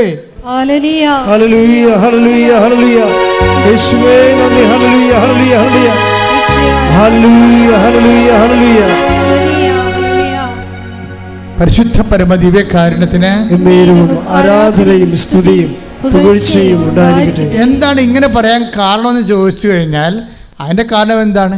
എനിക്ക് വിശന്നു, എനിക്ക് ദാഹിച്ചു, നിങ്ങളെനിക്ക് കുടിക്കാൻ തന്നു. അപ്പോൾ അവരോട് ചോദിക്കും, അവർ ഈശോയോട് ചോദിക്കും, നിന്നെ എപ്പോഴാണ് വിശക്കുന്നതിനെ കണ്ടത്? എൻ്റെ ഏറ്റവും എളിയവനിൽ നീ കൊടുത്തപ്പോൾ എനിക്ക് തന്നെയാണ് ചെയ്തു തന്നത്. അപ്പോൾ ഈ ശത്രുവിനെ നമ്മൾ സ്നേഹിക്കുമ്പോൾ ഈ ശത്രുതയല്ല ഏറ്റവും കൂടുതൽ എന്നെ ഹർട്ട് ചെയ്യണത്. അപ്പോൾ അതിനെ അതിലംഘിച്ചുകൊണ്ട് ഞാൻ ദൈവസ്നേഹം കൊടുക്കുമ്പോൾ ഞാൻ ദൈവപൈതലായിട്ട് ഗ്രേഡറ്റ് ചെയ്യുകയാണ്. എന്താ കാര്യം? നിത്യത കണ്ടുകൊണ്ടാണ് വചനങ്ങളെല്ലാം കഠിനമാക്കി വെച്ചിരിക്കുന്നത്. നിത്യതയുടെ ഒരു വാട്ടർ മാർക്ക് എല്ലാ വചനങ്ങളിലും ഉണ്ട്, പ്രത്യേകിച്ച് കടുപ്പമുള്ള വചനങ്ങളിൽ. വെളിപാട് 22:11 അനീതി ചെയ്തിരുന്നവൻ പറഞ്ഞേ, അനീതി ചെയ്തിരുന്നവൻ ഇനിയും അനീതി ചെയ്തു കൊള്ളട്ടെ. കൈയടിച്ച് ചെയ്തു കൊള്ളട്ടെ. എങ്ങനെയുണ്ട് പരിപാടി? കേട്ടോ കേട്ടോ കേട്ടോ. ബൈബിള് തീരാൻ പോകുകയാണ്. ലാസ്റ്റ് വാക്കുകളാണ്. എന്താണ്? അനീതി ചെയ്തിരുന്നവൻ ഇനിയും അനീതി ചെയ്തു കൊള്ളട്ടെ. പാപക്കറ പുരണ്ടവൻ ഇനിയും അങ്ങനെ തന്നെ കഴിഞ്ഞുകൊള്ളട്ടെ.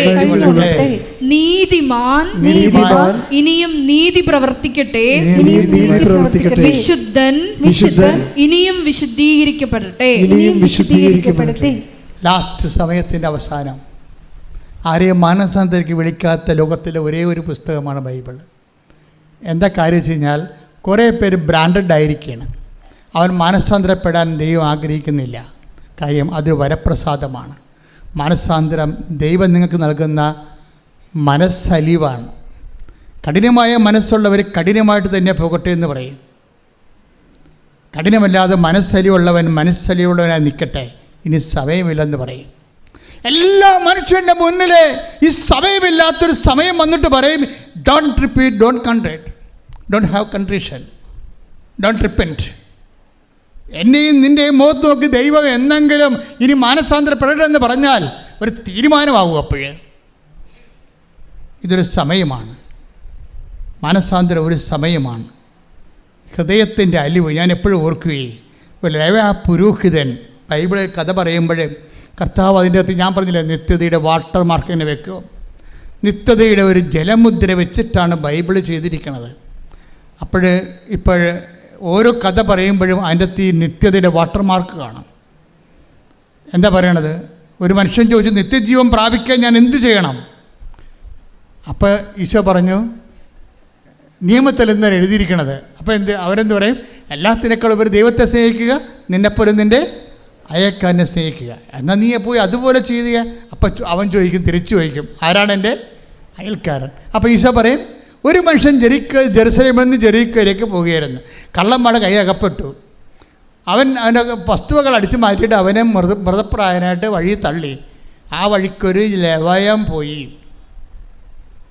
ആ വഴിക്കൊരു പുരോഹിതൻ പോയി. രണ്ട് കക്ഷികളും ആൾത്താരയുമായിട്ട് ബന്ധപ്പെട്ട പാർട്ടിയാണ്. ലേവായനായാലും ശരി, അവരിൽ നിന്നാണ് പുരോഹിതനുണ്ടാകുന്നത്. അപ്പോൾ ഈ കർത്താവിനോട് അടുത്ത ശുശ്രൂഷ ചെയ്യുന്ന രണ്ട് കക്ഷികളെ ഈശോ കഥയിൽ കൊണ്ടുവരികയാണ്. എന്നിട്ട് കർത്താവുമായിട്ട് ഒരു അടുപ്പമില്ലാത്ത ഒരു സമറിയാക്കാരനെ കൊണ്ടുവരും.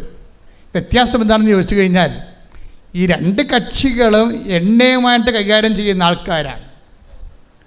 പുരോഹിതൻ എണ്ണയുമായിട്ട് കൈകാര്യം ചെയ്യുന്ന സദോക്ക് പുരോഹിതനാണ്. സോളമനെ എണ്ണ ഒഴിച്ച് വാഴിച്ച ആളാണ്. പുരോഹിതന് എണ്ണ കൈകാര്യം ചെയ്യേണ്ട ആളാണ്. ലെവയ പുരോഹിതനും എണ്ണ കൈകാര്യം ചെയ്യുന്ന ആളാണ്. പക്ഷേ ഈ രണ്ട് കക്ഷികളുടെ എണ്ണയില്ല. ഇനി ദൈവവുമായിട്ട് ബന്ധമില്ലാത്തൊരു മനുഷ്യന് എണ്ണയും കൊണ്ട് വരുന്നുണ്ട്. അവൻ്റെ പേരെന്താണ്? സമറിയക്കാരൻ. അവനിവനെ കണ്ടു, അടുത്ത് ചെന്നു എന്ന് ബൈബിൾ എന്നിട്ട് പറയും, അവൻ്റെ മനസ്സലിഞ്ഞു വന്നു. ശ്രദ്ധിക്കട്ടെ.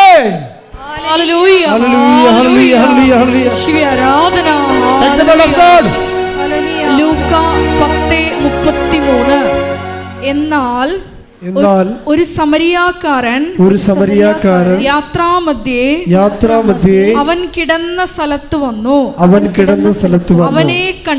അവനെ കണ്ട് മനസ്സലിഞ്ഞ് അടുത്തു ചെന്ന് എണ്ണയും വീഞ്ഞും ഒഴിച്ച് അവന്റെ മുറിവുകൾ വച്ചുകെട്ടി തന്റെ കഴുതയുടെ പുറത്ത് കയറ്റി ഒരു സത്രത്തിൽ കൊണ്ടുചെന്ന് പരിചരിച്ചു. എൻ്റെ മക്കളെ, ഉടമ്പടി എടുത്തുകൊണ്ട് നിങ്ങൾ രോഗികളെ കാണുന്നു, പക്ഷെ മനസ്സറിയാതെ കാണാൻ പറ്റും. മനസ്സറിയ ഈ ഉടമ്പടി എടുത്തുകൊണ്ട് നിങ്ങൾ രോഗികളെ കാണുന്നു, അതുപോലെ തന്നെ ഓർഫണേജിൽ പോകുന്നു, വൃദ്ധസദനത്തിൽ പോകുന്നു, അവിടെ ഉടുപ്പലക്കുന്നു. പക്ഷേ എങ്ങനെയെങ്കിലും ദൈവം ഒന്ന് പ്രസാദിച്ച് എനിക്ക് ആ PR ഒന്ന് കിട്ടിയാൽ മതി. അതാണ് വിഷയം. അതിനകത്ത് വരുന്ന വിഷയം ഇതാണ്. പക്ഷെ അതിന് വേണ്ട കണ്ടന്റ് എന്താണ്? ഈ മനസ്സലിവാണ്. പ്രാർത്ഥിക്കുക, കർത്താവേ എനിക്ക് ഉടമ്പടി പ്രകാരം ദൈവസ്നേഹത്തോടെ എല്ലാ ദീനക്കാരിലും അങ്ങേ കാണുമ്പോൾ മനസ്സലിയാൻ എന്നെ സഹായിക്കണം. മനസ്സലിവ് ആദ്യം ഉണ്ടായത് ആർക്കാണ്? ഈശോയ്ക്കാണ്. ടേക്ക് ദ ബെഡ് ഓഫ് ജനത്തെക്കൂട്ടത്തെ കണ്ടപ്പോൾ അതിന് അനുകമ്പ തോന്നി. ശ്രദ്ധിക്കട്ടെ. ഹല്ലേലൂയ, ഹല്ലേലൂയ, ഹല്ലേലൂയ, ഹല്ലേലൂയ. യേശുവേ ആരാധന, ആരാധന, ആരാധന. യേശുവേ നന്ദി, മഹത്വം, മഹത്വം, മഹത്വം, മഹത്വം. ഹല്ലേലൂയ, ഹല്ലേലൂയ. മത്തായി 9:36. ജനക്കൂട്ടങ്ങളെ കണ്ടപ്പോൾ യേശുവിന് അവരുടെ മേൽ അനുകമ്പ തോന്നി. പിന്നെ പ്രശ്നം വെച്ച് കഴിഞ്ഞാൽ ഈ അനുകമ്പ, മനസ്സലിവ്, ഒരു സൽപ്രവൃത്തിയെ ക്രിസ്തുവിൻ്റെ കൃപാപര പ്രവൃത്തിയാക്കി മാറ്റുന്നത് ക്രിസ്തുവിൻ്റെ മനസ്സിൻ്റെ നിലവാരം സ്വീകരിക്കുമ്പോഴാണ്. അപ്പോൾ മാത്രമേ താഴെ വരാൻ പറ്റത്തുള്ള. മനസ്സിലായില്ലേ? ഒരു സൽപ്രവൃത്തിയെ കൃപാപര പ്രവൃത്തി ആക്കണത്, അത് ചെയ്യുമ്പോൾ ക്രിസ്തുവിൻ്റെ മനസ്സിൻ്റെ നിലവാരത്തിലേക്ക് നമ്മുടെ മനസ്സ് നിലവാരപ്പെടുമ്പോഴാണ് ശരിക്കും. അപ്പം അതറിയണമെങ്കിലേ എന്ത് ചെയ്താലും, ഇപ്പം ഞാൻ നിങ്ങളെ പത്രവും കൊടുത്ത് വിടും, ഭയങ്കര ഓരോരുത്തർ പറയും. അതായത് ലോകം മുഴുവൻ സുവിശേഷം ക്രിസ്തുവിനെ കൈമാറുന്ന സഭയിലെ ഏറ്റവും വലിയ ഒരു സംരംഭമാണിത്. ഇത് വെറുതെ കിട്ടിയൊന്നുമല്ല. 4 വയസ്സ് മുതൽ ഈ കക്ഷിയുടെ പുറകെ നടന്ന് കിട്ടിയതാ. എങ്ങനെയാണ് ദൈവമേ സുവിശേഷ വേല ചെയ്യേണ്ടത്? അതിന് പട്ടക്കാരനായ പറ്റുമെന്ന് എനിക്കൊരു ബോധം ഉണ്ടായിരുന്നു 10ാം ക്ലാസ്സിലേക്ക് പഠിക്കുമ്പോഴൊക്കെ.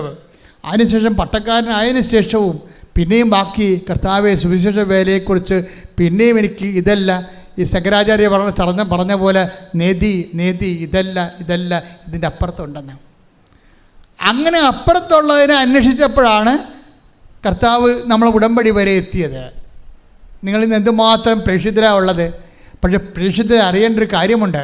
ഒരു പത്രം കൊണ്ടൊരു മനുഷ്യൻ്റെ മുമ്പിലേക്ക്, ഒരു ഓട്ടോറിക്ഷക്കാരൻ്റെ മുമ്പിലേക്ക്, അല്ലെങ്കിൽ ഒരു ഓഫീസിലേക്ക് ചെല്ലുമ്പോൾ അവിടെ നിങ്ങളെ തന്തയ്ക്ക് വിളിക്കുമെന്ന് ആദ്യമേ നിങ്ങൾ കരുതണം. കാര്യം അവർക്ക് അവിടെ നിന്ന് തന്തയ്ക്ക് വിളിക്കാതിരിക്കുന്നത് ആരായിരിക്കും? അവരായിരിക്കല്ല, ക്രിസ്തു തന്നെയായിരിക്കും. പോരെ, പണിയായം. കാര്യം വചനം അങ്ങനെയല്ല പോണത്. നിങ്ങളെ ഉപദ്രവിക്കുന്നവരിൽ ആരെ കാണുമെന്നാണ് പറയണത്? ക്രിസ്തുവിനെ കാണണം. എന്നിട്ട് എന്താ കാണണത്? ഈ മനോഭാവം സ്വീകരിച്ചു കൊണ്ട് നിങ്ങൾ എളിമപ്പെടണം. അല്ലാതെ അവരെയും തന്തയ്ക്ക് വിളിച്ചിട്ട് പോരരുത്. മനസ്സിലായില്ലേ? അതുകൊണ്ടാണ് യേശു ക്രിസ്തുവിൻ്റെ മനോഭാവം. Take the word of God. ഫിലിപ്പിയർ 2:6. ശ്രുതികട്ടെ. ഹല്ലേലൂയ ഹല്ലേലൂയ ഹല്ലേലൂയ ഹല്ലേലൂയ. യേശുവേ ആരാധന ആരാധന ആരാധന. യേശുവേ നന്ദി. ഹല്ലേലൂയ. ഫിലിപ്പി 2:5 മുതലുള്ള തിരുവചനങ്ങൾ. യേശുക്രിസ്തുവിനുണ്ടായിരുന്ന ഈ മനോഭാവം പറഞ്ഞ യേശുക്രിസ്തുവിനുണ്ടായിരുന്ന ഈ മനോഭാവം നിങ്ങളിലും ഉണ്ടാകട്ടെ. ദൈവത്തിന്റെ രൂപത്തിലായിരുന്നെങ്കിൽ അവൻ ദൈവവുമായുള്ള സമാനത നിലനിർത്തേണ്ട ഒരു കാര്യമായി പരിഗണിച്ചില്ല. തന്നെ തന്നെ ശൂന്യനാക്കിക്കൊണ്ട് ദാസന്റെ രൂപം സ്വീകരിച്ച് മനുഷ്യരുടെ സാദൃശ്യത്തിൽ ആയിത്തീർന്ന് ആകൃതിയിൽ മനുഷ്യനെ പോലെ കാണപ്പെട്ടു. ഈ ആകൃതിയും മനുഷ്യനെ പോലെ ആയി കാണപ്പെട്ടു എന്നുള്ള മനുഷ്യാവതാരം തുടരുകയാണ്. എന്താ കാര്യം? പല മനുഷ്യന്മാരും നമ്മളോട് ക്രിസ്തുവിൽ വളരൂ എന്ന് പറഞ്ഞുകൊണ്ട് നമ്മളെ പീഡിപ്പിക്കുകയും ഞെരിക്കുകയും ചെയ്യും. അപ്പോൾ എന്ത് ചെയ്യണമെന്നാണ് പറയണത്? ബുദ്ധിയും ബോധമുള്ളവൻ ആഹ്ലാദിച്ചുല്ലസിക്കുവൻ. എന്താ കാര്യം? സ്വർഗ്ഗത്തിൽ നിങ്ങൾക്കുള്ള പ്രതിഫലം വലുതായിരിക്കും. ശ്രുതികട്ടെ. ഹല്ലേലൂയ. Take the word of God. ഹല്ലേലൂയ ഹല്ലേലൂയ ഹല്ലേലൂയ ഹല്ലേലൂയ. യേശുവേ നന്ദി. ഹല്ലേലൂയ. ലുക്ക 6:35. എന്നാൽ നിങ്ങൾ ശത്രുക്കളെ സ്നേഹിക്കുവിൻ. തിരിച്ചു കിട്ടും എന്ന് പ്രതീക്ഷിക്കാതെ മറ്റുള്ളവർക്ക് നന്മ ചെയ്യുകയും വായ്പ കൊടുക്കുകയും ചെയ്യുവിൻ. അപ്പോൾ നിങ്ങളുടെ പ്രതിഫലം വലുതായിരിക്കും. നിങ്ങൾ അത്യുന്നതന്റെ പുത്രന്മാരായിരിക്കുകയും ചെയ്യും.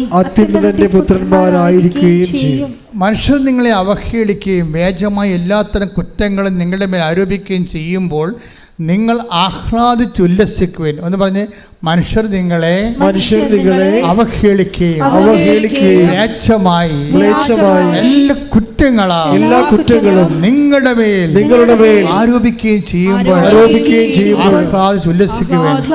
എന്തുകൊണ്ടെന്നാൽ സ്വർഗത്തിലുള്ള പ്രതിഫലം വലുതായിരിക്കും. ഇപ്പൊ ചില സമയത്ത് ക്രിസ്തുവിന് വേണ്ടി ഇതുപോലെ അപമാനം ഏറ്റാൽ എന്ത് ചെയ്യണം? നമ്മൾ വിഷമിച്ച് വീട്ടിൽ പോരെന്നല്ല പറയണത്, ആഹ്ലാദിച്ച് ഉല്ലസിക്കണം. എന്താ കാര്യം? സ്വർഗത്തിൽ പറഞ്ഞ് നിങ്ങൾക്കുള്ള പ്രതിഫലം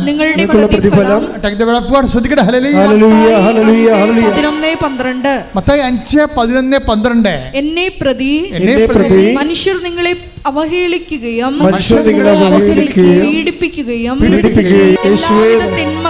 എല്ലാവിധ തിന്മകളും നിങ്ങൾക്കെതിരെ വ്യാജമായി പറയുകയും ചെയ്യുമ്പോൾ നിങ്ങൾ ഭാഗ്യവാന്മാർ. നിങ്ങൾ ആനന്ദിച്ച് സ്വർഗത്തിൽ നിങ്ങളുടെ പ്രതിഫലം വലുതായിരിക്കും. സ്വർഗത്തിൽ പ്രതിഫലമെന്ന് മാത്രം പറഞ്ഞാൽ ഓക്കെ. ഇതങ്ങനെയല്ല പ്രശ്നം. വലിയ പ്രതിഫലമുണ്ട്, ചെറിയ പ്രതിഫലമുണ്ട്. മനസ്സിലായില്ലേ? ഇത് ഭയങ്കര സീരിയസ് വിഷയമാണ്. അതായത് ഓരോ വ്യക്തികൾക്കും അവരുടെ അധ്വാനത്തിന് ആനുപേക്ഷികമായ പ്രതിഫലമാണ് ലഭിക്കുന്നത്. അപ്പം അതിൻ്റെ അകത്ത് വലിയ പ്രതിഫലമുണ്ട്. ഞാൻ എപ്പോഴും നിങ്ങളോട് പറയും, സൂര്യനുണ്ട്, ചന്ദ്രനുണ്ട്, നക്ഷത്രങ്ങളുണ്ടെന്ന് പറഞ്ഞില്ലേ? അതുപോലെ തന്നെ മഹത്വം കൃപ സ്വീകരിക്കുന്ന അനുസരിച്ച് കൊണ്ട് നമുക്ക് ആർജിക്കുന്ന മഹത്വം വലിയ മഹത്വമുണ്ട്, ചെറിയ മഹത്വമുണ്ട്, മഹത്വമില്ലായ്മയും ഉണ്ടാകും ചിലപ്പോൾ. അതുകൊണ്ട് തന്നെ നിങ്ങൾ ഓർക്കുക, സൽപ്രവൃത്തികൾ കൂടിപ്പോയെന്ന് ആരും ചിന്തിക്കരുത്, എത്ര കൂടിയാലും. അതുകൊണ്ടാണ് ഈശോ പറഞ്ഞത്, എന്തെല്ലാം തരം അപകട മേഖലകളിലൂടെയാണ് സുവിശേഷത്തിൻ്റെ സാക്ഷ്യ ജീവിതം ഈശോ മുന്നേറ്റിക്കൊണ്ടു പോകണമെന്നറിയാവോ? മനുഷ്യർ നിങ്ങൾ ചണ്ട കൂടി ഉടുപ്പ് കരസ്ഥമാക്കുക, അവഹേളിക്കുക, വേച്ചമായ കുറ്റം ആരോപിക്കുക, അപ്പോൾ നിങ്ങൾ ആഹ്ലാദിക്കുവിൻ. സത്യസന്ധമായ ദൈവത്തെ, സ്വർഗത്തെ കണ്ടവർക്ക് മാത്രമേ ഇതുപോലെ വ്യക്തമായിട്ട് മനുഷ്യരാശിയെ പ്രബോധിപ്പിക്കാൻ പറ്റത്തുള്ളൂ. അല്ലാത്തവർക്ക് വേചകപരമായിട്ടുള്ള കുറേ സ്വപ്നങ്ങളെ കൊണ്ട് കൊടുത്ത് മാനുഷികമായിട്ട് മനുഷ്യനെ വഞ്ചിക്കുകയാണ് ചെയ്യണത്. സത്യസന്ധമായി ഈ ഭൂമിയിൽ നാം അനുഭവിക്കുന്ന എണ്ണീണി പറയുന്ന മാനസിക ശാരീരിക പീഡകൾ, when we receive it in the name of Jesus Christ, we are in our kingdom of God. നമ്മൾ ദൈവത്തിൻ്റെ ആലയത്തിലാണ്, അവൻ്റെ ദൈവരാജ്യത്തിലായിരിക്കും. അപ്പം ദൈവരാജ്യത്തിനെ പ്രതിയായിട്ട് നിങ്ങൾ കാഴ്ചവെക്കണം. എന്ത് വിഷയമുണ്ടായി? അതുകൊണ്ടാണ് നിങ്ങൾ പരമാവധി പോകണ്ട എന്ന് ഈശോ പറയണത്, ശണ്ട കൂടാൻ പോകണ്ട എന്ന് ഈശോ പറയണത്. ചിലയിടത്ത് തോറ്റു കൊടുക്കാൻ പറയും, ചിലത് തല്ലും കൊണ്ട് പോരാൻ പറയും. എന്താ കാര്യം? നമുക്കിനിയും പോകാൻ ഇടമുണ്ട്. അതുകൊണ്ടാണ്. പോകാൻ ഇടമില്ലാത്തവർ തല്ലും കൊണ്ട് പോരണ്ട, തിരിച്ച് തല്ലിട്ട് പോരാൻ പറയും. അവർക്ക് പോകാൻ ഇടമില്ല. ഈ ഭൂമി വെച്ച് അവരുടെ ജീവിതം അവസാനിക്കുകയാണ്, സെമിത്തേരി വെച്ച്. പക്ഷെ നീ അങ്ങനെയല്ല. നിനക്ക് വേണ്ടി മരിച്ചവൻ നിനക്ക് വേണ്ടി ഉയർത്തെഴുന്നേറ്റുകൊണ്ട് അവൻ വീണ്ടും വരുമെന്ന് പറയുന്നുണ്ട്. സമരക്കാരൻ പറയുന്ന കഥയിൽ ഒരു വാക്കുണ്ട്. എന്താണ് ആ വാക്ക്? ആ മനുഷ്യനെ കൊണ്ട് സത്യത്തിലാക്കിയിട്ട് പറയും, 2 ദിനാറ കൊടുത്തിട്ട് പറയും, എന്തെങ്കിലും കുറവുണ്ടാകും, എനിക്കറിയാം, ഇവന് എന്തെങ്കിലും കുറവുണ്ടായാൽ ഞാൻ തന്നെ അത് നികത്താതിരിക്കത്തില്ല. എപ്പോഴാണ്? ഞാൻ തിരിച്ചു വരുമെന്ന്. ആരാണ് തിരിച്ചു വരാൻ പോണത്? നിനക്ക് വേണ്ടി ക്രൂശിക്കപ്പെട്ടവൻ തിരിച്ചു വരുമെന്ന് അവൻ പറഞ്ഞിട്ടുണ്ട്. അതാണ് ക്രിസ്തു. കൈയടിച്ച് കർത്താവ്. ലൂക്ക 10:35. അടുത്ത ദിവസം അവൻ സത്രം സൂക്ഷിപ്പുകാരന്റെ കയ്യിൽ 2 ദിനാറ കൊടുത്തിട്ട് പറഞ്ഞു, ഇവന്റെ കാര്യം നോക്കിക്കൊള്ളണം. കൂടുതലായി എന്തെങ്കിലും ചെലവാകുന്നെങ്കിൽ ഞാൻ തിരിച്ചു വരുമ്പോൾ തന്നുകൊള്ളാം. ഹല്ലേലൂയ,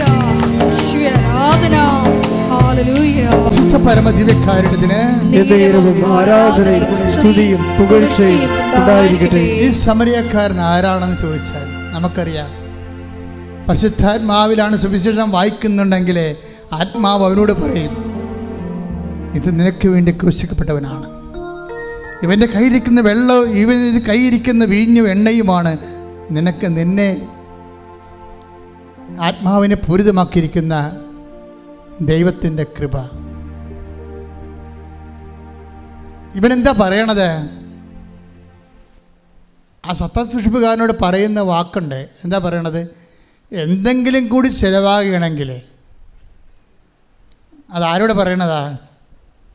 ആരെല്ലാം കർത്താവിന് വേണ്ടി വേല ചെയ്യുന്നുവോ അവനോടെല്ലാം ദൈവം പറഞ്ഞ വാക്കാണ്. നിന്റെ സഹോദരന് വേണ്ടി, അമ്മയ്ക്ക് വേണ്ടി, അപ്പന് വേണ്ടി, അയൽവാസിക്ക് വേണ്ടി, നിന്റെ ശത്രുവിന് വേണ്ടി പോലും എന്തെങ്കിലും കൂടി നിന്റെ കയ്യിൽ ചിലവാകണമെങ്കിൽ എൻ്റെ ദൈവവേദനെ അത് സൗജന്യമല്ല. I will repay it. ഞാനത് തിരിച്ചു തരും. എപ്പോഴാണ്? ഞാൻ വരുമ്പോൾ. വരണവരെ നീ കാത്തിരിക്കണം. കൈയടിച്ച് കിടത്താൻ.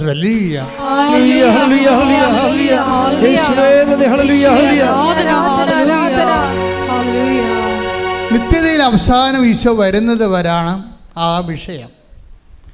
നമ്മളെല്ലാം ഈ സൽപ്രവൃത്തികളും കൃപാവര പ്രവൃത്തികളും ചെയ്യണത് എന്തുകൊണ്ടാണ്?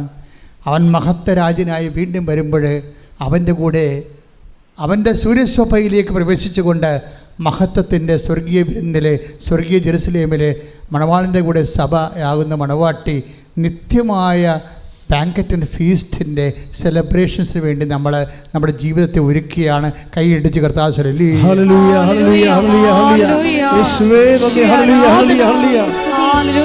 കൂടിപ്പോയെന്നൊന്നും പറയരുത് കേട്ടോ.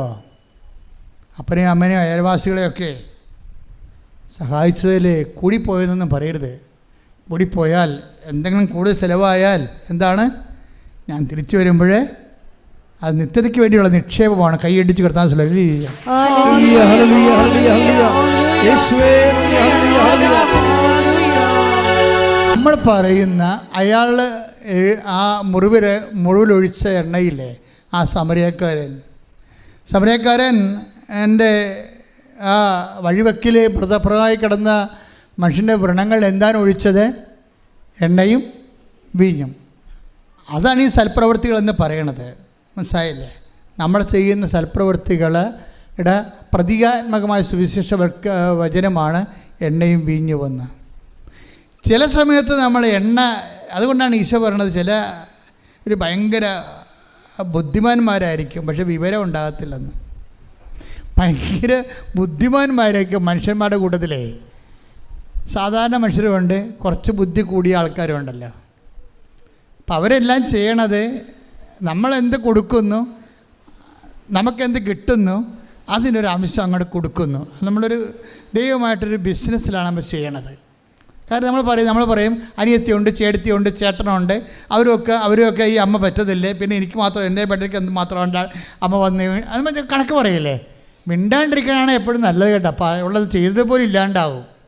നമ്മളുടനെ പറയത്തില്ലേ, ആശുപത്രി പോയി നിൽക്കുമ്പോൾ, അമ്മയുടെ കൂടെ ആശുപത്രി പോയി നിൽക്കുമ്പോൾ പറയത്തില്ലേ, ഞാൻ മാത്രമുള്ള അനിയത്തിയുണ്ട്, അവൾ വന്ന് നിൽക്കണില്ല, അവൾ ടീച്ചറാണ്, മൂർത്തി ചേട്ടത്തിയുണ്ട്, അവിടെ കാനഡയിൽ പോയിരിക്കുകയാണ്, അവളിങ്ങനെ വരത്തിരിക്കുക, പിടിക്കത്ത് പോയില്ല, ഞാൻ മാത്രമാണ് എൻ്റെ പള്ളിക്കാണ് എല്ലാം കിടക്കണമെന്ന്. എൻ്റെ മക്കളെ, നിങ്ങൾ നിത്യതയിൽ നിനക്ക് ഓഹരി കിട്ടാൻ വേണ്ടി കർത്താവ് നിന്നെ പ്രത്യേകം തിരഞ്ഞെടുത്തിട്ട് നിനക്ക് ഈ വിഷയം ഏൽപ്പിച്ചേക്കുന്ന ആരാണ്? ക്രിസ്തുവാണെന്ന് കരുതാത്തോളം കാലം നിനക്കൊരിക്കലും കൃപയായി ജീവിക്കാൻ പറ്റത്തില്ല. അവരെ ഒരിക്കലും കമ്പയർ ചെയ്യരുത് ഒരു വിഷയത്തിന്. ഇവിടെ എന്താ പ്രശ്നം? ചിലർക്ക് എണ്ണ ഉണ്ട്, ചിലർക്ക് എണ്ണയില്ല, അത്രേ ഉള്ളൂ. ഒരപ്പൻ്റെ അമ്മയുടെ മക്കളായിരിക്കാം. ചിലർക്ക് എണ്ണ കയ്യിലുണ്ടാകാം, ചിലർക്ക് കയ്യിൽ എണ്ണ ഉണ്ടാകത്തില്ല. അതാണ് പ്രശ്നം. അവരെ കുറ്റം പറഞ്ഞ എന്താ കാര്യം? അവരെണ്ണ വാങ്ങാൻ പോയിരിക്കുകയല്ലേ, അപ്പം മണവാളം വരും. പരിപാടി തീർന്നില്ലേ? വായിച്ച് 25:4 മത്തായി സുവിശേഷം. ശ്രദ്ധിക്കട്ടെ. ഹല്ലേലൂയ, ഹല്ലേലൂയ, ഹല്ലേലൂയ, ഹല്ലേലൂയ. 25:4 മത്തായിയുടെ സുവിശേഷം. ഹല്ലേലൂയ, ഹല്ലേലൂയ. മത്തായി 25:4 വിവേകമതികളാകട്ടെ വിളക്കുകളോടൊപ്പം പാത്രങ്ങളിൽ എണ്ണയും എടുത്തിരുന്നു. ഇപ്പം വിളക്ക് മാത്രം എടുത്തിട്ട് കാര്യമില്ല. ചില ആൾക്കാർ വചനം മാത്രമുണ്ട്, വിളക്കുണ്ട്, എണ്ണയില്ല. അതാണ് പ്രശ്നം. വിളക്ക് ഈ 10 കന്യകമാരുടെ കയ്യിലും വിളക്കുണ്ടേ. എല്ലാവരും ഈ വിശ്വാസത്തിൽ വിളക്കിൽ തന്നെ വിശ്വസിക്കണത്. പക്ഷേ സംഭവം കത്തത്തില്ല. വചനം കത്തിക്കണമെങ്കിൽ എന്ത് വേണം? എണ്ണ വേണം. അതിനെന്ത് വേണം? മനസ്സലിവ് വേണം. മറ്റാൾ എണ്ണ പെരട്ടിയതിന് മുമ്പ് ഒരു സംഭവം ഉണ്ടായി. അയാൾക്ക് സമരക്കാർ എണ്ണ പെട്ടുമ്പോൾ എന്താ സംഭവിച്ചത്? മനസ്സലിഞ്ഞ്. അല്ല, ജോസഫ് ചമ്മതിയിടല്ല എണ്ണ പെരട്ടിയത്. നിങ്ങൾ പല ആൾക്കാർ എണ്ണ പെട്ടണ ഉടമ്പടി എടുത്തതുകൊണ്ടാണ് സൽപ്രവൃത്തി കാണിക്കണത്. അതല്ല, മനസ്സലിയണം. ആരെ പ്രതി? ക്രിസ്തുവിനെ പ്രതി മനസ്സലിയുമ്പോൾ ആണ് അത് ക്രിസ്തുവിൻ്റെ കൃപാവര പ്രവൃത്തിയായിട്ട് മാറണത്. അല്ലെങ്കിൽ അത് ഉടമ്പടി പ്രവൃത്തിയായിട്ട് കേവലമായിട്ട് മാറുകയും ഫ്രൂട്ട്ഫുൾ അല്ലാതെ വരിക സാധ്യതയുണ്ട്. ഇപ്പോൾ ഇവിടെ എന്താ പ്രശ്നം? 10 കന്യകമാരുണ്ടായിരുന്നു. അതിൽ ചിലർ 5 പേര് പാത്രങ്ങളിൽ എണ്ണ എടുത്ത് വേറെ എക്സ്ട്രാ ആയിട്ട് എടുത്തു. ചെറിയ വിളക്ക് മാത്രം കൊണ്ടുവന്നു. പക്ഷേ എന്താ പറയുക, അവസാനം ഷെയർ ചെയ്യാൻ പറ്റത്തില്ല. നീ എൻ്റെ ചേർത്തിയല്ലേ, നിൻ്റെ സൽപ്രവൃത്തി കുറച്ച് ഇങ്ങോട്ട് തരാൻ പറഞ്ഞാൽ തരാൻ പറ്റത്തില്ല. അതാ വിഷയം. അത് അവസാനമേ മനസ്സിലാകത്തുള്ളൂ. നീ എൻ്റെ അനിയത്തിയല്ലേ, നമ്മൾ രണ്ട് ഒരു വയറ്റിൽ പെറ്റതല്ലേ, നീ എൻ്റെ ഭർത്താവല്ലേ, നീ എൻ്റെ ഭാര്യ അല്ലേ എന്ന് ചോദിച്ചു കഴിഞ്ഞാൽ സൽപ്രവൃത്തികൾക്ക് കൃപ കൈമാറ്റാൻ, അനുഗ്രഹം കൊടുക്കാൻ പറ്റുമായിരിക്കും, കൃപ കൈമാറാൻ പറ്റത്തില്ല. അത് നമ്മൾ ശ്രദ്ധിക്കണം, സൂക്ഷിക്കണം. അല്ലാതെ നിങ്ങൾ വിചാരിക്കും ഞാൻ ഭാര്യ പള്ളിയിൽ പോകണ്ടല്ല, പിന്നെ എനിക്ക് വേണ്ടി കൂടി നീ പ്രാർത്ഥിച്ചാൽ മതി എന്നൊക്കെ പറഞ്ഞാൽ അനുഗ്രഹം ഓക്കെയാണ്, കൃപ ഓക്കെയല്ല. അത് നീ തന്നെ കർത്താവിൻ്റെ നാമത്തിൽ സ്വീകരിച്ച് ദൈവസ്നേഹത്തോട് നിൻ്റെ ആത്മാവിൽ നീ ചെയ്യേണ്ട കാര്യങ്ങളാണ്. അവിടെ പങ്കുകാരില്ല. അതാണ് പറയണത്. ആ കന്യകമാരോട് പറയുന്നത് കേട്ടല്ലേ, ഞങ്ങൾ തരത്തില്ല, തന്നിട്ടും കാര്യമില്ല. കാര്യം എന്താ? നിങ്ങൾക്ക് തികയാതെ വരും. പറ്റും. പക്ഷേ കൃപയ്ക്കൊരു പ്രശ്നമുള്ളതെന്ന് വെച്ച് കഴിഞ്ഞാൽ അത് തികയാതെ വരാനുള്ള സാധ്യതയുണ്ട് എന്നാണ്. അതുകൊണ്ടാണ് അത് കൈമാറ്റം ചെയ്യാൻ പറ്റാത്തത്. കൃപ കൈമാറ്റം ചെയ്യാൻ പറ്റത്തില്ല. അത് വളരെ സീരിയസ് ആയിട്ട് മനസ്സിലാക്കേണ്ട വിഷയമാണ്. അതുകൊണ്ട് നീ 10 പത്രം കൂടുതൽ കൊടുത്താൽ അതിൻ്റെ കർത്താവിൻ്റെ നാമത്തിലാണ് കൊടുത്തിരിക്കണമെങ്കിൽ അതിൻ്റെ കൃപ നിനക്കാണ് ലഭിക്കണത്. അതുകൊണ്ട് ഇവിടെ വെച്ച് നീ കൃപയുടെ കോടീശ്വരനാകാൻ നോക്കണം. കാര്യം കഠിന വചനങ്ങളാണ് ചെയ്യുമ്പോഴാണ് അതിലാണ് കൂടുതൽ കൃപ അടങ്ങിയിരിക്കുന്നത്. അതിലെല്ലാം നിത്യതയാണ് ഉദ്ദേശിക്കുന്നത്. കർത്താവ് നിത്യതയെക്കുറിച്ച് പറയുമ്പോൾ ഇപ്പോൾ എന്താ പ്രശ്നം? അതായത് ഇവർക്ക് എന്നാ പറ്റിയത് ഈ കന്യകമാർക്ക്? മണവാളൻ വരാൻ വൈകി, ഉറക്കം വരികയാൽ കന്യകമാർ കിടന്നുറങ്ങി. അർദ്ധരാത്രിയിൽ ഇതാ മണവാളൻ പുറത്തു വന്ന് അവനെ എതിരേൽക്കുവിനെന്ന് ആർപ്പുവിളിയുണ്ടായി. പക്ഷേ കന്യകമാർ എഴുന്നേറ്റപ്പോൾ കുറേ പേർക്ക് എണ്ണയില്ല. അവർ പിന്നെ അവരുടനെ വാതിൽ അടക്കപ്പെടുകയാണ്. കർത്താവ് നിത്യതയുടെ കാര്യം പറയുമ്പോഴാണ് ഇതില്ല, അവസാനം പറയുന്ന ഭാഗമാണ് ഇതില്ല. കർത്താവിൻ്റെ ഈ യാത്രയുടെ ഈ മാനുഷികമായ അവതാര യാത്ര അവസാനിക്കണ മുമ്പ് ലാസ്റ്റ് പറയുന്ന ഭാഗങ്ങളാണ് മത്തായി 25 കൊണ്ടൊന്ന് ചേർത്തിരിക്കുന്നത്. ഇവിടുത്തെ മണവാളനല്ല ഈശോയാണ്, വരാൻ പോരണേ വൈകണതെല്ലാം അവൻ്റെ രണ്ടാം വരവുമായിട്ട് ബന്ധപ്പെട്ട കാര്യങ്ങളാണ് പറയണത് മുഴുവനും. കഥകളിലൂടെ പറയണമെന്നേ ഉള്ളൂ. അപ്പോഴൊരു കാര്യം, മണവാളൻ വരാൻ വൈകിയെന്ന് കഥ പറയുന്നുണ്ട്. സെൻറ്റ് പോളിനൊക്കെ പറഞ്ഞ അബദ്ധം, ഇത്തിരി കൂടി പരിശുദ്ധാത്മാവ് ഉണ്ടായെങ്കിലേ കർത്താവ് വരാൻ വൈകുമെന്ന് മനസ്സിലാകുമായിരുന്നു. ശരിക്കും അവരിപ്പോൾ വരുമെന്ന് പറഞ്ഞുകൊണ്ട് ആദ്യകാലങ്ങളിരുന്ന് ഇപ്പോൾ വരും കർത്താവ്, ഇപ്പോൾ വരുമെന്ന് പറഞ്ഞു. അതിൻ്റെ വചനങ്ങളുണ്ട് ഇപ്പോൾ വരുന്നത്. പക്ഷേ വരാൻ വൈകുമെന്ന് കർത്താവ് തന്നെ പറഞ്ഞിട്ടുണ്ട്.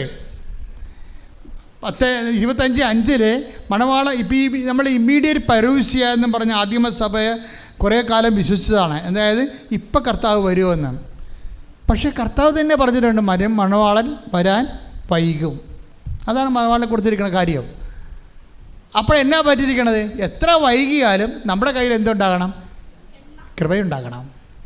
നമ്മുടെ കയ്യിൽ കൃപയുണ്ടാകണം. നമുക്ക് കൃപാവര പ്രവൃത്തികൾ ഉണ്ടാകണം. അതുകൊണ്ട് എന്താണ്?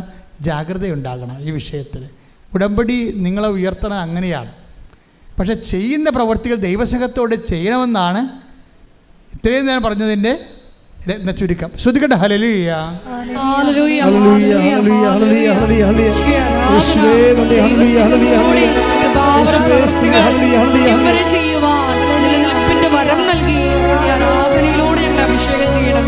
ഈ സമയം ഒരു വല്ലാത്ത സമയമാണ്. കർത്താവിൻ്റെ കൃപ അനേക മക്കളിലേക്ക്, എല്ലാം രാജ്യങ്ങളിലേക്കും കർത്താവ് തന്നെ വിളിച്ചപേക്ഷിക്കുന്നവരെ സഹായിക്കുന്ന കൃപയാണ്.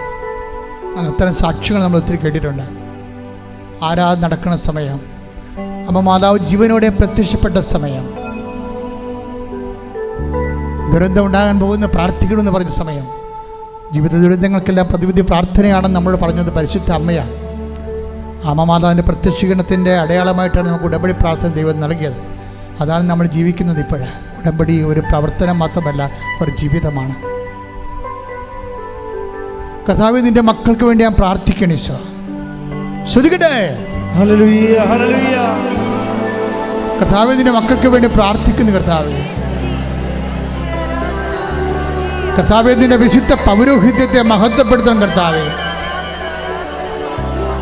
കർത്താവേ, സഭയിലുള്ള സാന്നിധ്യം പ്രകടമാക്കണം. കർത്താവേ, നിന്റെ തിരുമുറി വാർന്ന വലതുകരം, ആണിപ്പഴുതാർന്ന അത്ഭുതകരം ഓരോ മകൻ്റെ മേലും മകളുടെ മേലും ഇപ്പോൾ വെക്കണമെന്ന് പ്രാർത്ഥിക്കുന്നു. കർത്താവേ, അടിപ്പിണർ പോലെ, വൈദ്യാഘാതം പോലെ, ദൈവിക ശക്തി ഉച്ചമുതൽ ഉള്ളംകാലം വരെ കർത്താവിന്റെ രക്തം പടരട്ടെ.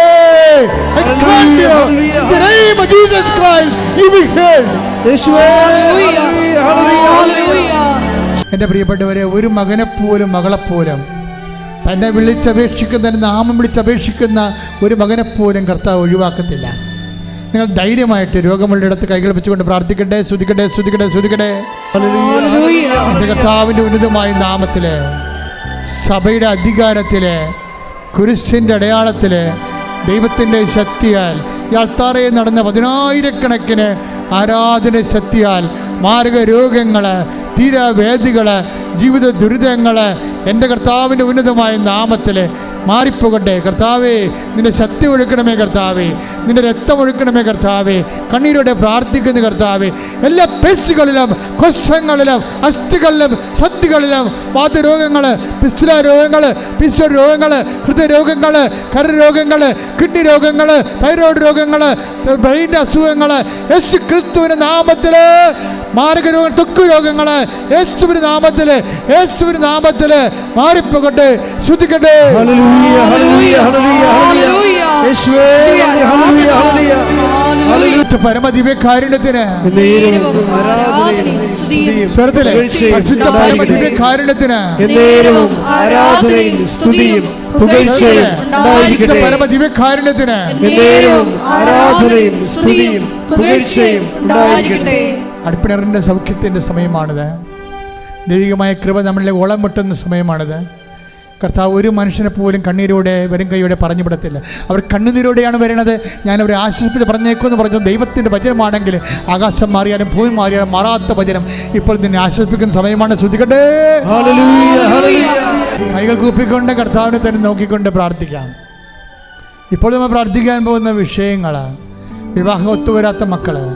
കൈകൾ കുപ്പി കണ്ണുകൾ തുറന്ന് കർത്താവിനെ നോക്കിക്കൊണ്ട് മനസ്സിൽ പ്രാർത്ഥിച്ചുകൊണ്ടിരിക്കുക. ഇപ്പോൾ നമ്മൾ പ്രാർത്ഥിക്കാൻ പോകുന്ന വിഷയങ്ങൾ വിവാഹം ഒത്തുവരാത്ത മക്കൾ, കുഞ്ഞുങ്ങളില്ലാത്ത ദമ്പതികൾ, പരസ്പരം വിഘടിച്ച് വഴക്കിട്ട് അകന്നുപോയി കോടതി കേസാകാൻ പോകുന്ന ദമ്പതികൾ, ജോലിയില്ലാത്തവർ, വീടില്ലാത്തവർ, വീട് സ്ഥലവുമില്ലാത്തവർ, മക്കൾ വിദേശങ്ങൾ പഠിക്കാൻ പോയിട്ട് അവർക്ക് പരീക്ഷ എഴുതാൻ പറ്റാതെ നിൽക്കുന്നവർ, അവർക്ക് ജോലി കിട്ടാത്തവർ, PR കിട്ടാത്തവർ, അവർക്ക് വാടക വീട് പോലും കിട്ടാതെ അലയുകയും ഇപ്പോഴും ഇവിടുന്ന് പൈസ അയച്ചു കൊടുത്തുകൊണ്ടിരിക്കുന്നവർ, നാട്ടിൽ ജോലിയില്ലാതെ വിഷമിക്കുന്നവർ, വളരെ സാമ്പത്തികമായ തകർച്ചകളിലൂടെ കടന്നു പോകുന്നവർ, സ്ഥലം വിൽക്കാനുള്ളവർ, വിൽക്കാൻ പറ്റാത്തവർ, വിൽക്കാനോ രക്ഷപ്പെടാനോ വീട് സ്ഥലവും പോലും ഇല്ലാത്തവർ, എല്ലാം കൊണ്ടും തരിപ്പണമായി ഞെരിഞ്ഞമരുന്നവർ, മാതാവേ ജീവനോടെ പ്രത്യക്ഷപ്പെട്ട ഉടമ്പടി നൽകിയ അമ്മ, പരിശുദ്ധ അമ്മ, ദേവമാതാവേ,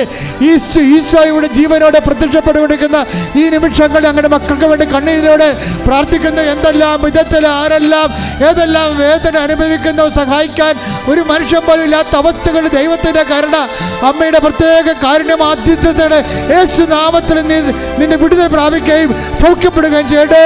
ശ്രദ്ധിക്കട്ടെ.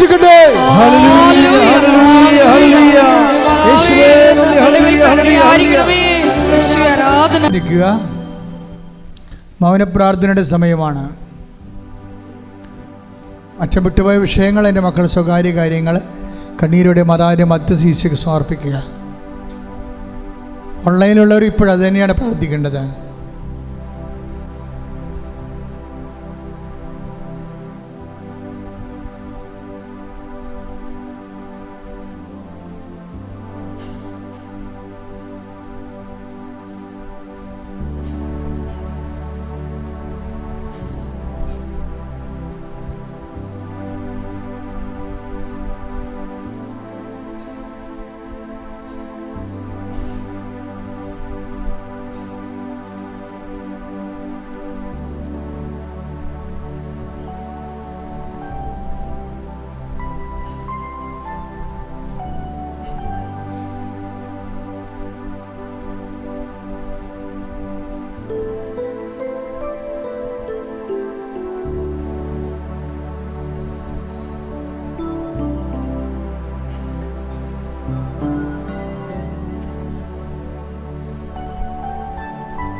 പരിശുദ്ധ പരമമാ ദിവ്യകാരുണ്യമേ, ഇന്നുമെന്നും അങ്ങേയ്ക്കാരാധന. പരിശുദ്ധ പരമമാ ദിവ്യകാരുണ്യമേ, ഇന്നും എന്നും അങ്ങേയ്ക്കായി